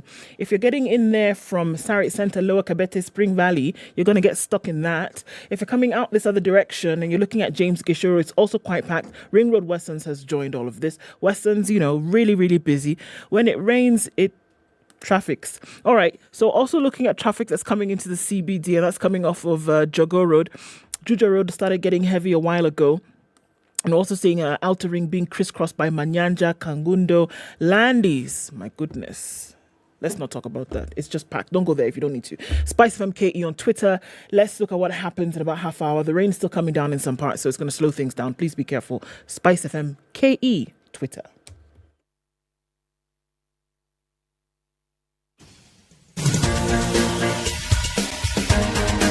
This is The Situation Room, the home of hard-hitting political commentary and penetrating insights about the state of the nation. This is a talk radio experience like no other. The Situation Room, a place for hard truths, debates, and elevated conversations. The Situation Room, witty, political, engaging, deep, controversial. In the room, we have C.T. Muga, researcher, academic, seasoned political observer, a fountain of wisdom in these politically uncertain times. Ndu Oko, Nigerian by birth, Kenyan by choice, communications expert, Pan-Africanist, a truth seeker and believer in people power, and Eric Latif, agent provocateur, the man in the chair, seasoned journalist, news hound, a man who believes in punching up, not down. This is The Situation Room, the only way to start your day. Indu, you've sat there with the Samsung Galaxy Z Flip 4. I haven't seen you charging it. What do you mean? Huh? How can you ask such a question? This kind of flip phone, do you think that is the one you just be charging anyhow? Actually, just like that. Every small thing, put charge. You use it, then you put charge. No, please. The technology has made it so that you can do all these things. Handless, selfie, motion pictures, all of that. Join, and you don't need to charge the phone for 3 days, man. So just relax. Put charger on Saturday. Yeah. Put charger on Saturday. On Saturday. Yeah. For now, please allow us to enjoy the flip side of life, okay? Very good. Thank you very much. And if City talks about his watch, he'll tell you, in a charge in a dam. I'm telling you, he can even tell him his future. As long as his heart is beating, phone is charging. Phone is charging. So your watch tells you about the heartbeat? It does. Yeah? It does. You see? It does. Even the steps I have walked. Uh-huh. Blood pressure. Mm-hmm. Blood pressure. Heartbreak. Can predict heartbreak. Hey. As I've said. So when you wake up in the morning and let's say you had this kind of a vivid dream, you see this thing connects to your phone, right?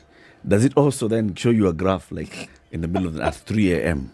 Your heart rate was like this. You know, vivid dream is often called nightmare. Now that one, yes. If it's one of those 3D ones, where you wake up and start looking around and wondering where those people are, okay, that one, blood pressure will tell you, heartbeat will tell you. So you wake up in the morning and you're like, oh my God. And it's telling you this is what's happening to you, guy. Yes. So, ujue. And if it goes down, it also tells you, okay, it's normalized. You've walked around and you've realized they aren't actually there. Now you're fine. Yeah, you're fine. The Samsung Galaxy Watch 5 Pro, City Muga's new acquire. It's called a companion, my friend. It's a companion. It's a companion. Yes, the things it does for you. Companion. Sawa. Note, companion. Companion. Word clearly and carefully chosen. There are other synonyms, but companion. Companion. Yes. The other companions will start complaining. Other companions will start saying, imekuwa hivyo. Umesikia tu unasema kwa redio uko na companion siku hizi. Sawa. Si umuitisha hiyo kitu unaniitisha sasa. Yes. Ile chai, chai hapa. Mwambie companion akupatie chai. Ndio companion akupikie. Companion akupikie. Sema tunajua roho yako mahali iko.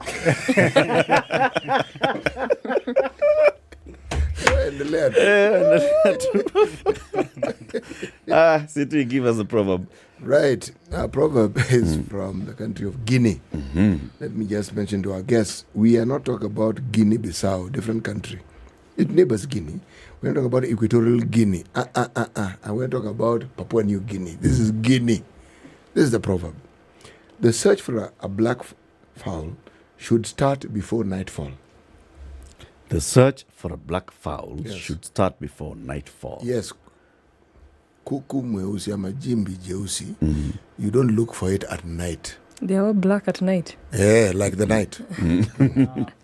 So finding it may be a bit tricky. Yes, indeed. Like looking for a black cat in a black room. Tricky. Sana. Just throw a rat. Throw the rat. Madam President is in the building. So we have, when the show was about to begin, we hosted the country director of Media Focus for Africa, Harrison Manga, and we were talking about the new show, season 2 of Madam President, of Miss President on KTN Home is coming up, and the impact that season 1 had on those that had participated, on the winner. Now we went through the entire season 2. We were talking about it, throughout the show as well, and it's come to an end with a winner, and the winner is Angel Mbuthia, representing Kiambu County, certified public accountant, and a chairperson of I don't know what COMESA, what. Eric. It's a Secretary General of United Nations. Professor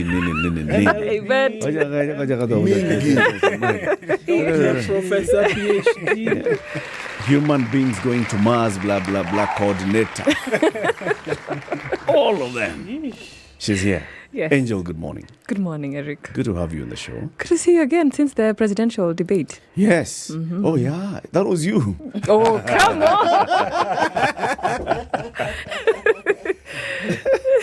Well, yeah, boy. At least I moderated a debate which had participants. The other time I debated a candidate. This time there were candidates who were debating one another, and Angel was among them. And congratulations on winning Thank this. you. Yes. And Harrison. Yeah. Karibu pia. Asante sana. Congratulations for bringing the show to landing the show. Thank you. From the very, very beginning to the end. Thank you. Culminating in somebody who's a winner. Let me also actually just mention, so Angel was the winner. Yes. There was a first and second runners-up. Yes. Who was the first runner-up? The first runner-up is a lady known as Bina Maseno, the Nairobi County representative on the show. The second runner-up is Milka Riga, the Taita Taveta County representative on the show. And we had a final 6. So that means beyond the first and second runner-up, we had the 4th position. That was Dr. Frida Karani of Embu County. The 5th position was Pauline Unguko from Siaya. And the 6th position, Nuru Mohammed from Kwale. Representing the face of Kenya. Absolutely. That's very good. Yeah. Angel. Yes. How many votes did you get? 34,514. That's very many people who voted for you. I think we should have run for governor somewhere in Lamu. Well, because the population in Lamu. Well, there are many counties in this country where, believe me, the population is not dissimilar. Where 34,000 could actually win you has won many people. Something substantial. Yes. Getting to 34,000 people to vote for you, what was that? I mean, how did you get that? What are the modalities of people voting? I worked hard at it. I traversed the country.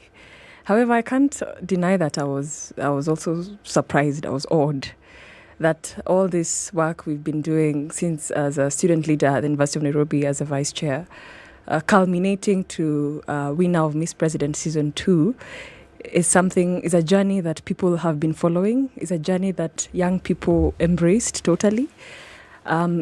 Appealing to different demographics across the country is something that I am extremely honored.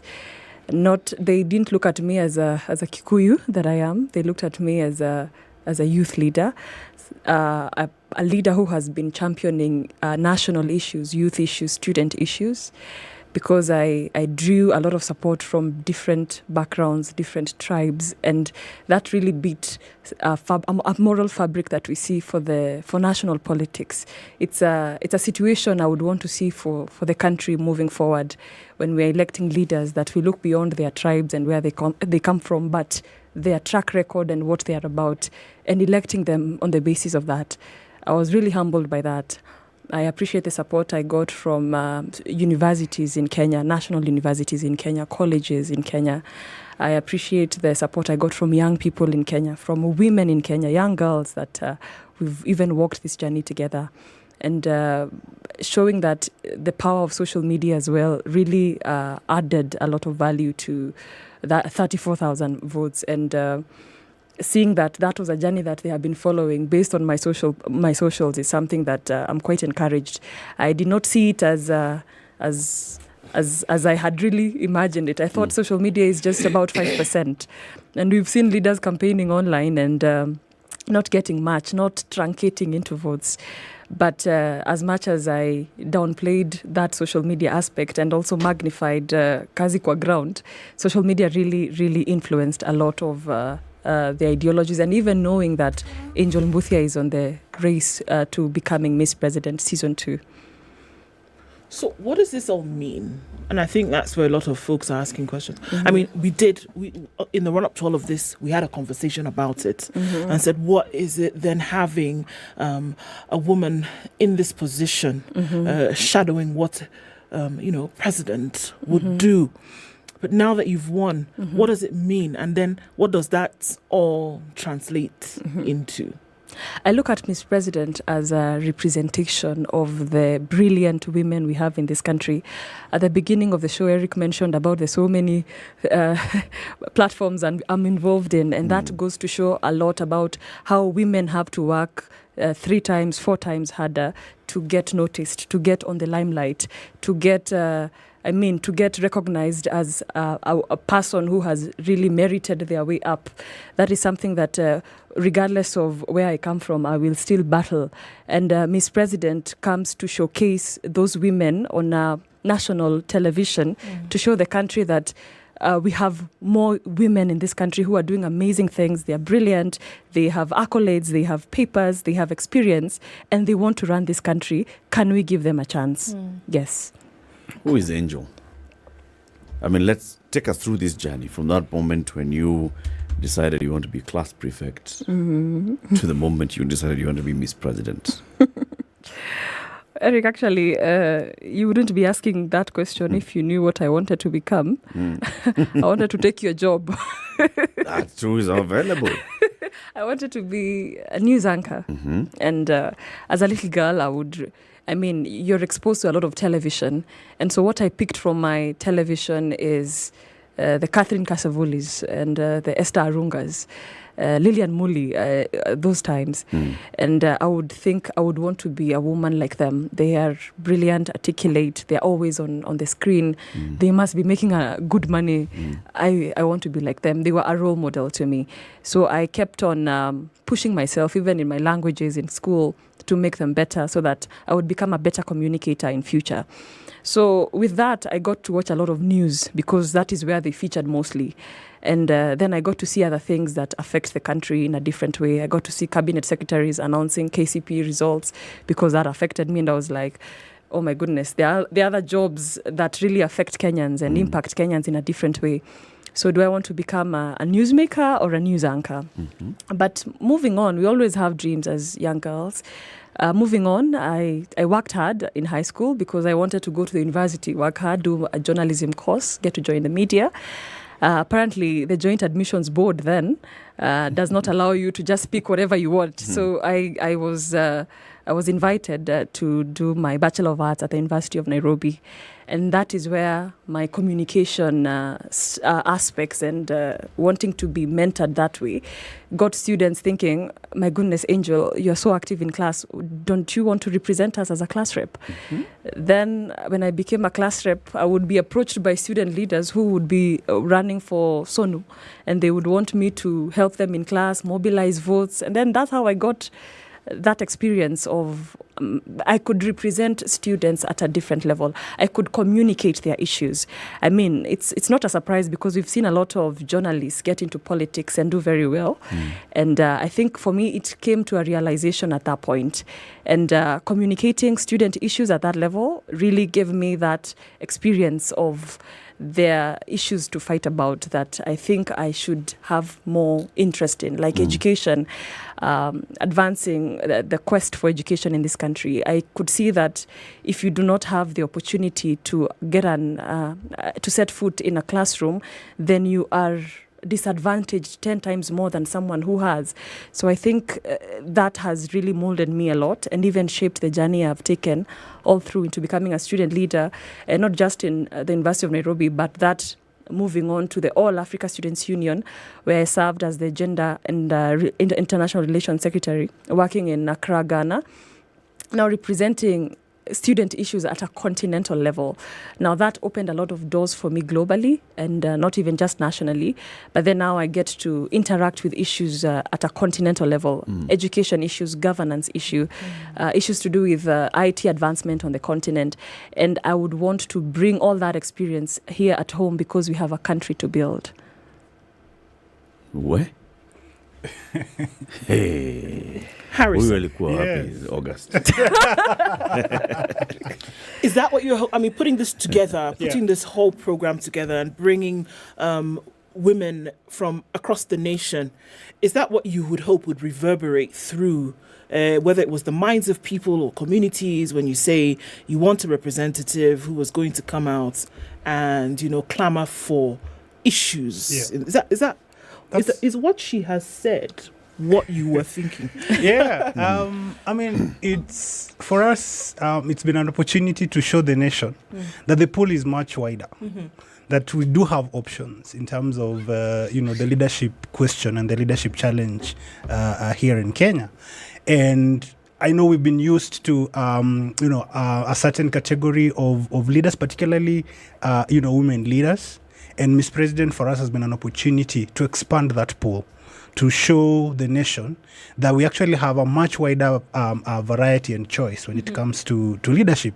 And we needed a national platform like Ms. President so that someone like Angel can get, the visibility and the attention, that she deserves. And I would say the same for all the, 52 women who are part of this process in season 2.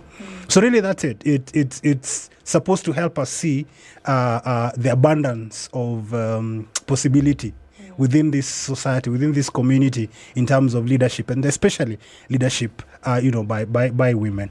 And may I just add that from the first season, we've seen a number of those that were in that process that have already arisen to, very high levels in terms of public service, in terms of political representation. And I'm expecting a similar outcome from, season 2. And Angel, exemplifies that. I mean, the eloquence, the competence, the understanding, the ability to express issues, to present issues.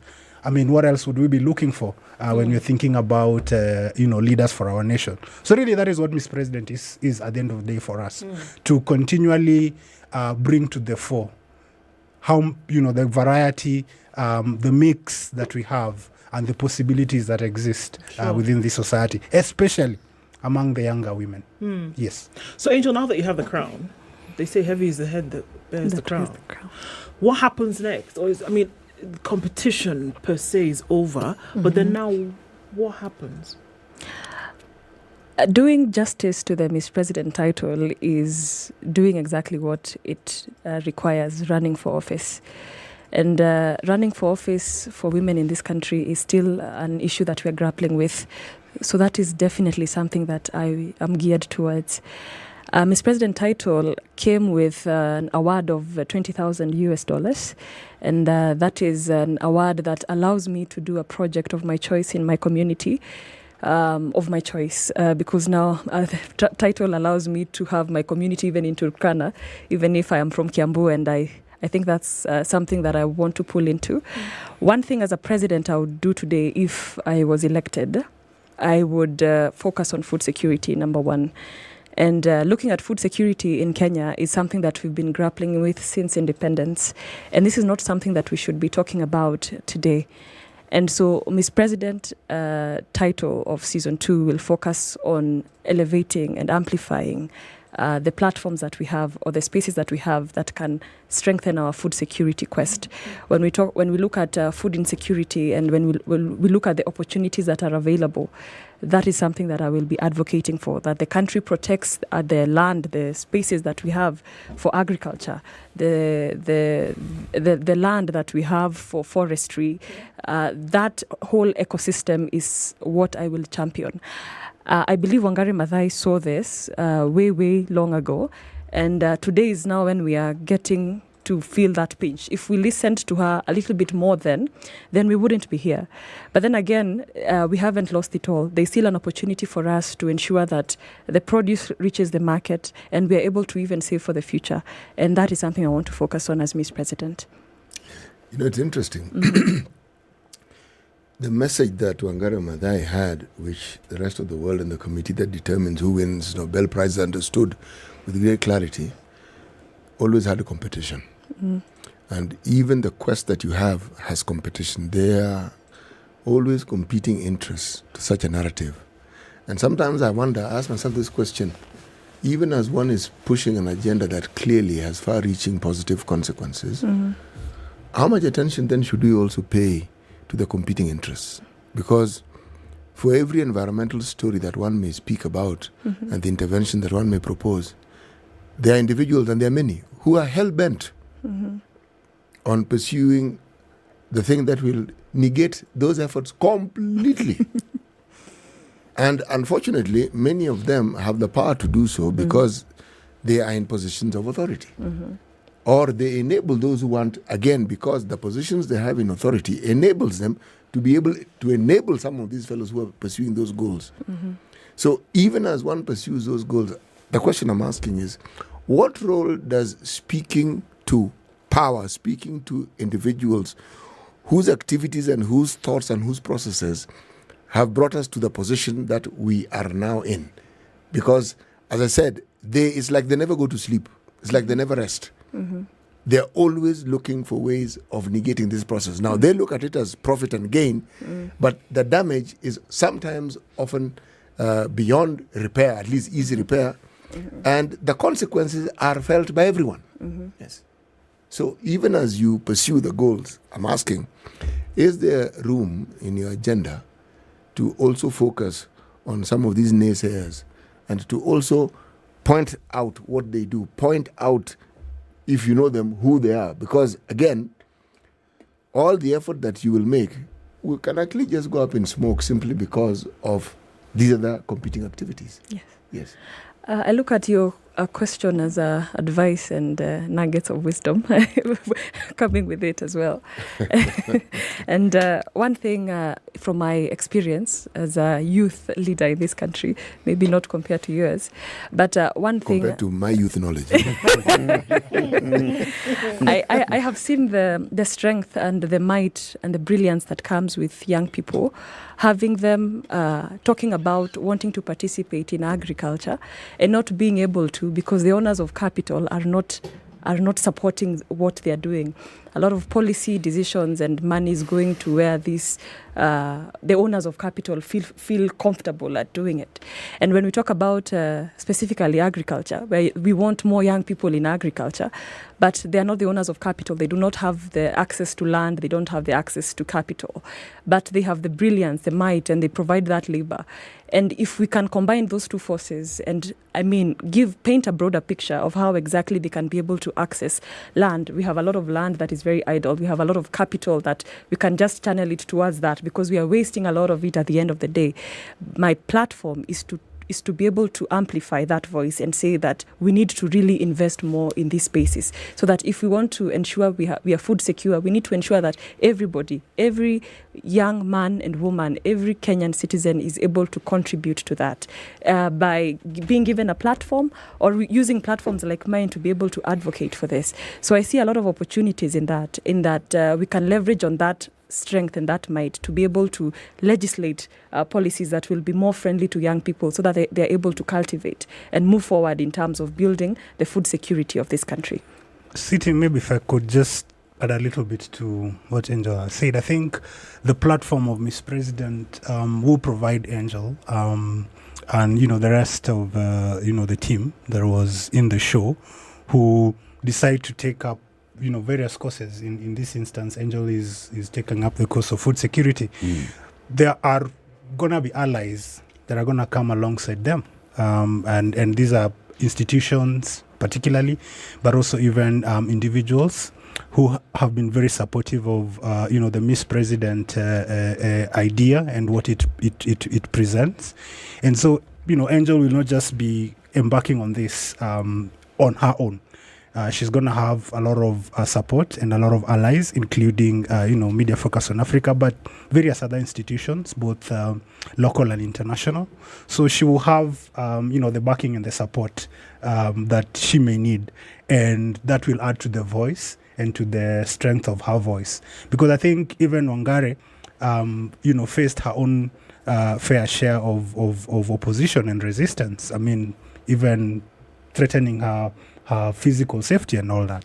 But I think, Wangari also had a lot of support that went alongside with her and that therefore strengthened her will, strengthened her resolve, and, won her some of the victories that she did. So I think just coming alongside Angel and giving her the support and the encouragement that she may require will go a long way in helping mitigate, the threats and the pushback that may come her way from those that are vested in keeping things as they are. So I think I thought I just needed to say that and this speaks to what, as an organization, we intend to do is to keep, supporting the Miss Presidents in the various courses that they choose to pursue. And we also have those that are with us in this journey, those that provide the resources for us to do this. And so we will continue to support them. We'll continue to support Angel in particular as the winner of the contest in the various, things that she will choose to pursue using the title. So she won't be alone. Let's take a break. Yeah. Thank you, Harrison. Harrison Manga is the country director at Media Focus on Africa. The concept creators, the organizers, the runners and everything of the Miss President show that just came to an end, season 2, and the winner was Angel Mbudia representing Kiambu County. Madam President is in the studio here with us, and she's also telling us what she wants to do with the title and the crown that she's won going forward. 27 minutes to 10, time for that break. Let's take a look at the traffic and the weather. Right? This is the Situation Room, the only way to start your day. Yolanda Mulo and DJ Absolute. When the gang is together, it's sugar and spice. Great vibes, conversations, a lot of humor. I like to say we don't give an F, we give 3 Fs. You and I are in this relationship, so it is me to tell you who we are. When you ask a chick, how many guys have you been with? She's like, including you. If it's fun, it's funky, it's fresh, you're definitely going to catch it here. I don't know what you do every day from 11 a.m. to 3 o'clock. If I were you, I'd tune in to SpiceFM 94.4. I want you on my team. All right, so diesel in certain parts of the city still continues. We will see highs of 24 in Nairobi and lows of 16. It's 20 and cloudy in Nakuru, highs of 25. 23 will be the high in a rainy Nyeri at 18, and it's 17 and cloudy in Eldoret, highs of 24 and lows of 13. It's raining in Mombasa at 28, highs of 30 and lows of 24, and we'll see highs of 31 in a rainy Malindi at 28. Light rain continues in Kisumu at 25, highs of 28 and lows of 19, and we'll see highs of 28 and lows of 15 in a cloudy Kakamega. Looking into Kampala, the rain showers keep coming at 22, highs of 26 and lows of 18, and it's 30 and raining in Dar es Salaam, highs of 31 and lows of 25. Mostly cloudy at 14 in Joburg, highs of 23. And lows of 12. And the rain continues in Lagos as well. 32 will be the high and lows of 24. It's a raining continent. Kinshasa continues at 22, highs of 29 and lows of 22. The sun is up, but it's -4 in Beijing. We'll see highs of -3 and lows of -10. It's mostly cloudy at 4 in Paris, highs of 9, and we'll see highs of 8 in a cloudy and foggy London at 7. 5 degrees and clear is what it reads Monday night in New York. Coming into Tuesday, we'll see highs of 8 and lows of 4.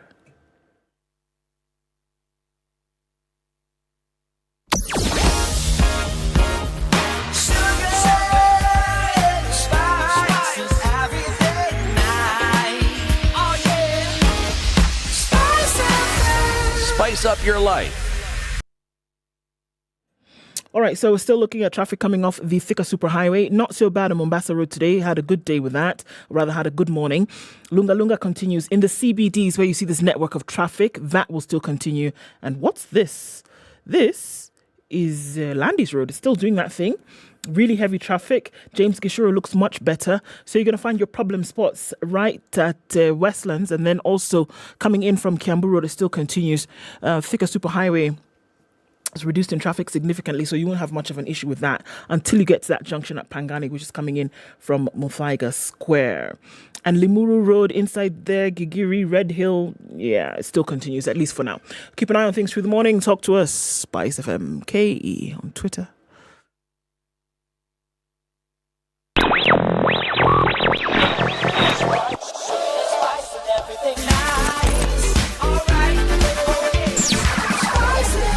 Spice up your life.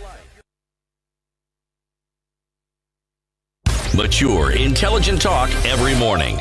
Spice up yourself.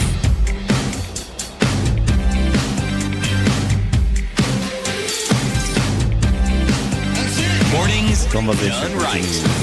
94.4 Spice FM. Here is in the studio, and the country director at Media Focus on Africa, Harrison Manga, also here. Harrison, there were how many? 52? Yes. 52 women at the beginning of the show. Yes, we started with 52.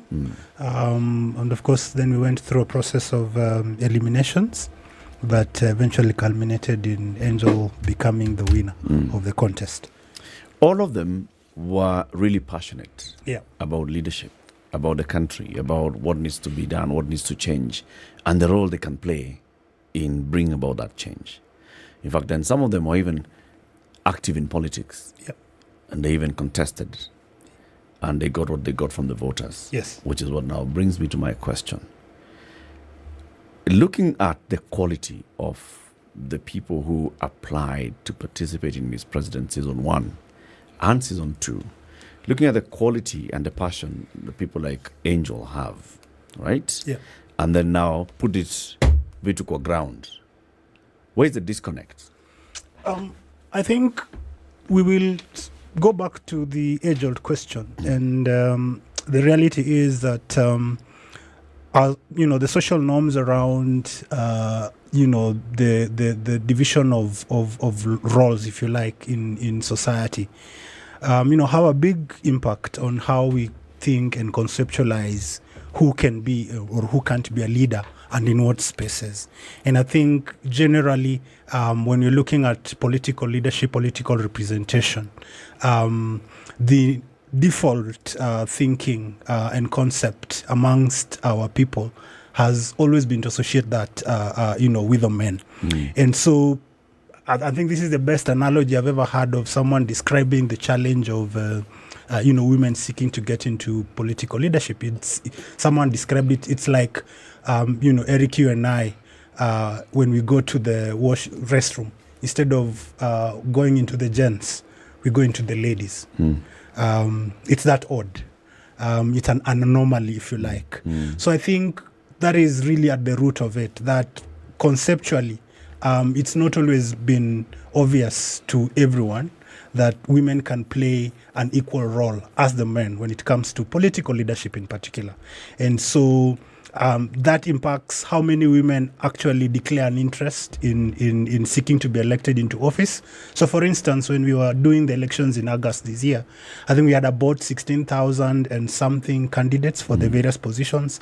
Out of that, just about 2,000, were women.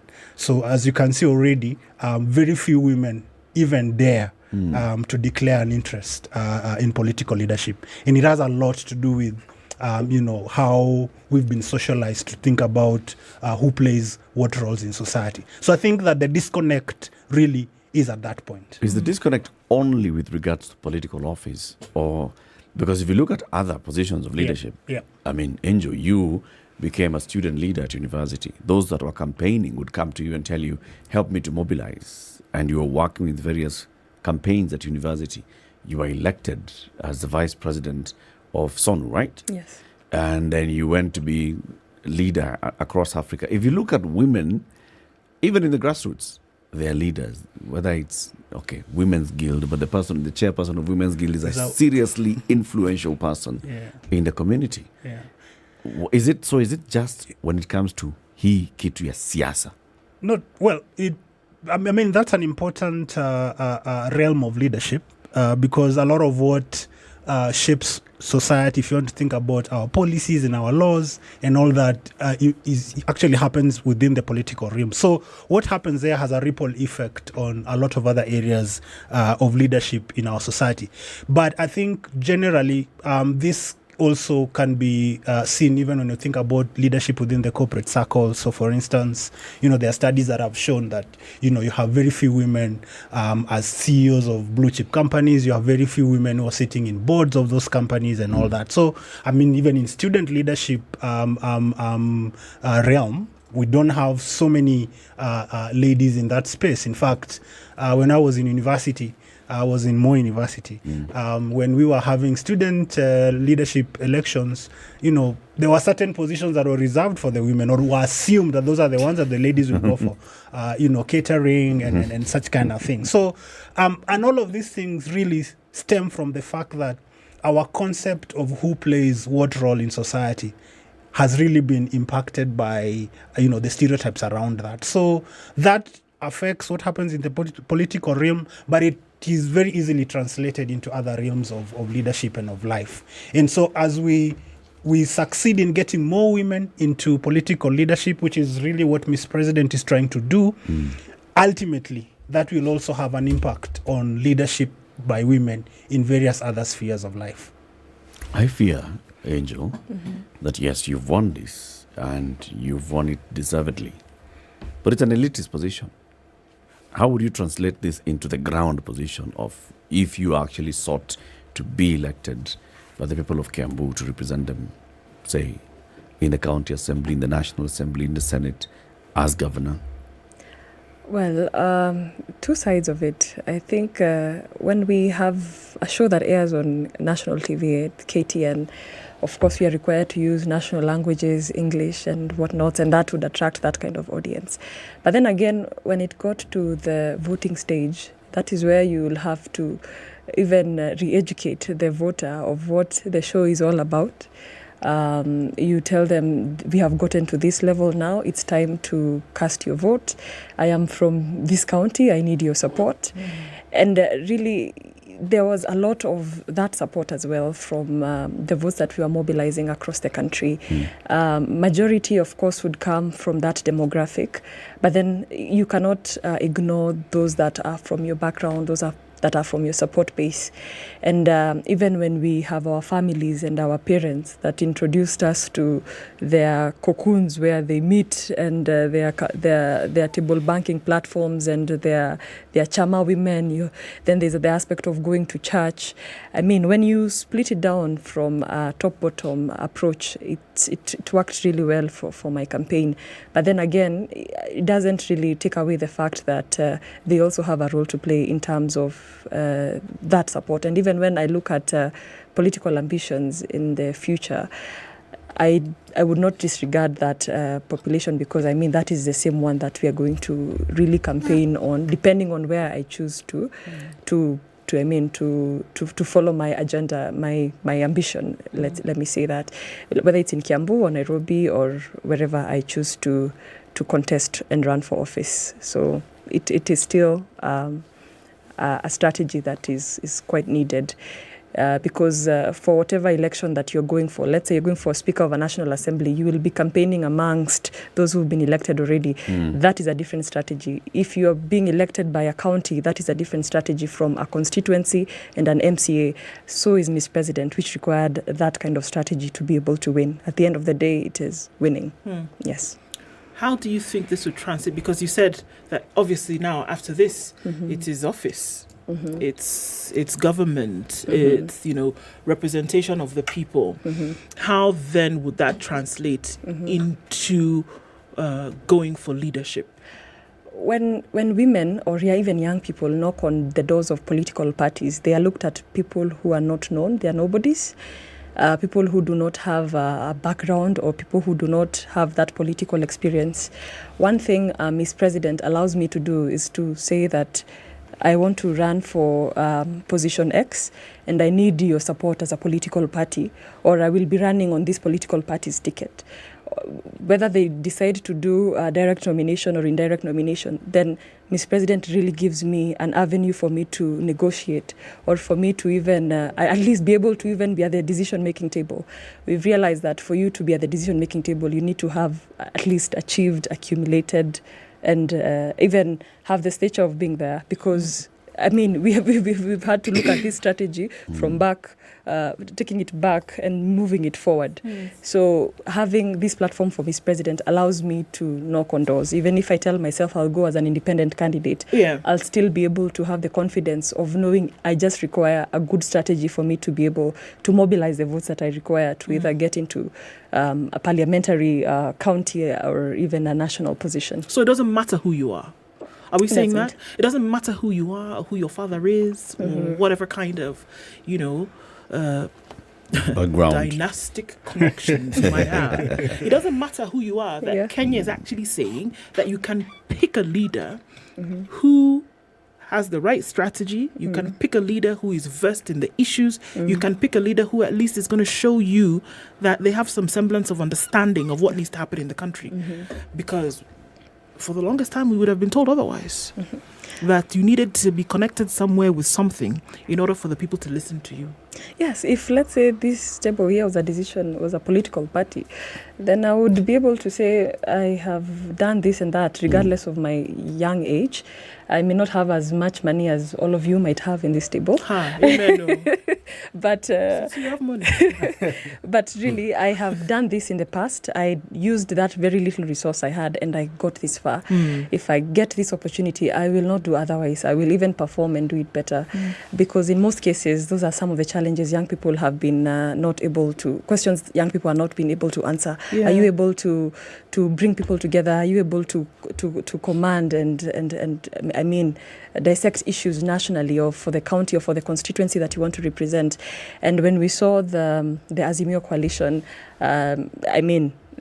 zoning out places and saying we are going to use opinion polls to decide who becomes the flag bearer, the candidate for the party. That meant a lot of what you've achieved before and the kind of things you've done before, or the little that you've been able to do in the past 1 year towards the election. So that is not 1 year is not enough time for a leader to be defined as who they would want to be seen as, or even time for them to even mobilize the right resources that they need to be able to run for office. These are some of the experiences that, looking into the future, we don't want to miss because we don't have the experience. We don't want to miss because we've not been able to be at that kind of space, to be, or that kind of avenue, to be able to mobilize people politically. So this is a platform that we are looking into as young women. Even as season 3 comes into play, I would really, really encourage women across the country to apply and And I mean, it's quite an opportunity. It's quite an experience. Understanding national issues from foreign policy to food security to governance. It's a platform that really allows you to exude yourself as a leader. Whether you're a doctor in chemistry, a doctor in medical sciences, a doctor in social sciences, you're able to understand governance issue in a way that they should be, and in a way that can allow you to occupy a public office at the very best that you can be. So Harrison, these other women, I think there's a huge resource in the other women who did not make it to be president. They've learned what Angel is saying. They've all been through this learning process. They've all they've been through the fire, been presented as gold. They didn't win the position, but there's a huge resource, I think, that has been banked in them in terms of then delivering them as then a resource that can be, quote unquote, used by the country in the future. What happens to them?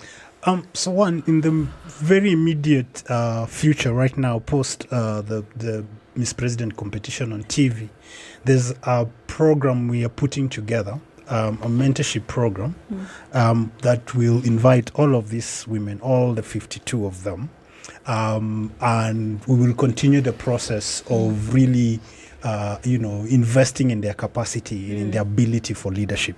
So that is something we're going to be doing, over the course of the next 6 to 12 months. In addition to that, there are various, players that are coming into, this equation. So, for instance, we have the Kenya Women Parliamentarians Association, that is KEWOPA, which is basically a membership of all elected national, women.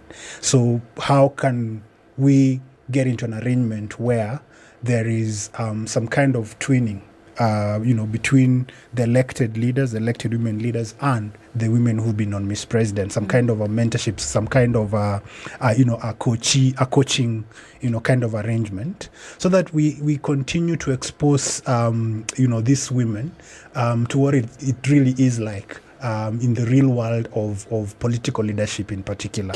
Because ultimately what we are seeking to do is, by the time we get to the next elections in 5 years' time, we'd like to see many of these women throwing their hat in the ring and seeking, elective positions, because they have the capacity, they have the knowledge now. So all that is needed is just very effective strategies that can help them secure election. And this kind of mentorship programs that we're thinking about are one way of ensuring that. But then there are various other avenues. There are various organizations that need sort of like ambassadors, people who can champion certain causes, for instance. I know that there are conversations that we're going to be having with various organizations, including UN agencies, to get some of the women who are in Miss President to become champions of certain causes, that these institutions are keen about. So the intention really is to keep these women visible, engaged, learning, and preparing themselves for public service roles, whether elective or appointed. Because you've also seen women from Miss President getting appointed into various leadership positions within government. I'm expecting that is a trend that will continue. So in essence, that is how we are continually, going to keep these women engaged and ensuring that the nation can actually benefit from what it is that they have to offer. When you talk of politics and the narratives that dominate our politics, is always from the perspective of either a time gone by or people who are much older. Is it possible to contemplate and perhaps put into action that contemplation that the youth such as yourself can actually change that narrative? And instead of having a dialogue, which in my opinion seems to be someone butting their heads against a wall, because you talk about ideas and thinking and norms that other people have set in place and rules by which everybody must abide, and which disadvantage you completely. Is it not possible, given your numbers? When you look at the democratic process for Kenya, you get elected to a public office either through independently or through a political party. Independently becomes neither here or there, but then when you look at political parties, then you realize that hapo ndio kizungumkuti iko. because most young people are locked out on the basis of a political party. But let's say I want to start my own political party. What do I need? I need to register at the Registrar of Political Parties. I need a down payment of about 250,000. I need representation in about 20 physical offices, at least in 20 counties in Kenya. That's something I think we need to go back to the drawing board. When we were having these measures put in place for political parties was at a time when Kenya did not want to have too many political parties. But now that we want to talk about, or we want to have a conversation on democracy and allowing young people into the governance stream, then we need to go back to that and change that. Because if I want to have a political party as a young person, I do not have the capital to do that. Let me ask you, if you stand as an independent, do you need to register? No, you do not need to. Right. So an avenue for avoiding the very things that you're saying actually exists. Mm-hmm. Now, changing the narrative and thinking laterally would mean you look at something that isn't being done, because you talk about things which are being done, and that is where the bottleneck is. So why follow that path when you can see the bottleneck, you can see the hurdles, they are right before you? Why not think about alternatives that would get you exactly where you want to go, but avoids this? Again, as I'm saying, it is when you are the youth. Remember, all these ancient leaders you see here began their careers as young people. Mm-hmm. Okay? Ancient. Yes, they are ancient. I mean, some people have been there since God knows when, the previous century, etc. I am simply saying that if you look at change that has come about in any society, the people who bring it about are usually the young people. Mm-hmm. When they understand the might and the power and the influence that they actually exert. And that when they deny those older people the power, because you join them, you are in their power. Mm-hmm. When they deny that power and set up on their path, even if you think of independence, you think of the struggle, you think of Mau, the majority of people were young. It's always that. Now, you fall into that category of young people. I'm asking the question, are you people ready? Do you think of following the old narratives and complaining about them? Or are you people in a position to start charting new paths that can bring about the changes that you envision and on your terms? Well, there are so many ways of doing this. When we look outside the box, there are so many things that surround young people. And at the same time, when young people are really fighting hard to get into governance spaces, we have some falling out because of things like teenage pregnancies. We have some not getting fees to attend school. We have some facing really the high cost of living. I mean, there are so many challenges that are grappling young people, and we need to also address them, even as much as we are talking about revolutionizing this country. I think gone are the days where we need to, get up in arms and go into the streets and fight for issues, aggressively and physically. I think today is a day where we have a significant population that is educated to be able to champion issues that really will speak to young people. Legislations and policies that will allow them to be able to have that environment where they're able to, get into mainstream leadership as they desire to. They don't have to go through the hurdles of becoming independent candidates. If they can get a political party, seemingly, and form a ruling party and have significant positions in parliament, I think that is more to it than squeezing them out of the juice and having them to go through so much. They don't have to. If your children had to go barefoot to school, does not mean that they need to do that today to prove that they are agile and that they are able to withstand. If we can make it easier for them to attend school with proper uniform, with 3 meals in a day in school, I think we need to think beyond our pre-existing times and look more into the 21st century, where we need to have 21st century skills. When we talk about ICT, when we talk about emotional intelligence, social intelligence, respect for humanity, building humanity holistically, we need to re-strategize and rethink how we want to implement policies and issues today. If people would like to get in touch with you, Ms. President, what platforms are you on? How can people continue consuming the wealth of wisdom that you have? Eric, me and wisdom on the same sentence. All right. I am on Facebook, more actively there, as Angel Mbuthia. And on Twitter as Angel Mbuthia, and on Instagram as Angel Mbuthia.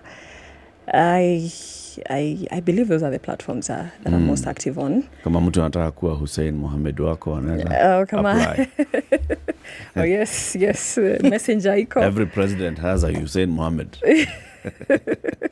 Yes, they are welcome to reach out and add into how we can better address the issues of this country. They're totally welcome. Asante sana. Yeah. Am I able to say something, Eric? Yes, say something. I just wanted to point out that we're in the 16 days of activism against, to end violence against women and girls. And this year's theme is about uniting and, doing activism that can actually help end the violence. And I just wanted to say that there's an interesting study that I was looking at yesterday by the Inter-American Development Bank that says that electing women into political office is actually the most sustainable long-term measure to reducing gender-based violence. And there's a whole host of reasons why they make that argument. But one of them is the fact that as we get more women elected, we change the perception of the value and the role of women in society. And that has an impact in terms of reducing the propensity to subjecting women to violence. But there is a host of other reasons. But I'm just there's a formula. There's a formula. And Miss President is helping champion that formula. Yes. Thank you. Thank you very much, Harrison Manga, Country Director, Media Focus on Africa, and Angel Mbudia, Miss President Season 2. Thank you for tuning in to Kenya's biggest conversation. It's 10 a.m. We'll be back tomorrow. Good morning.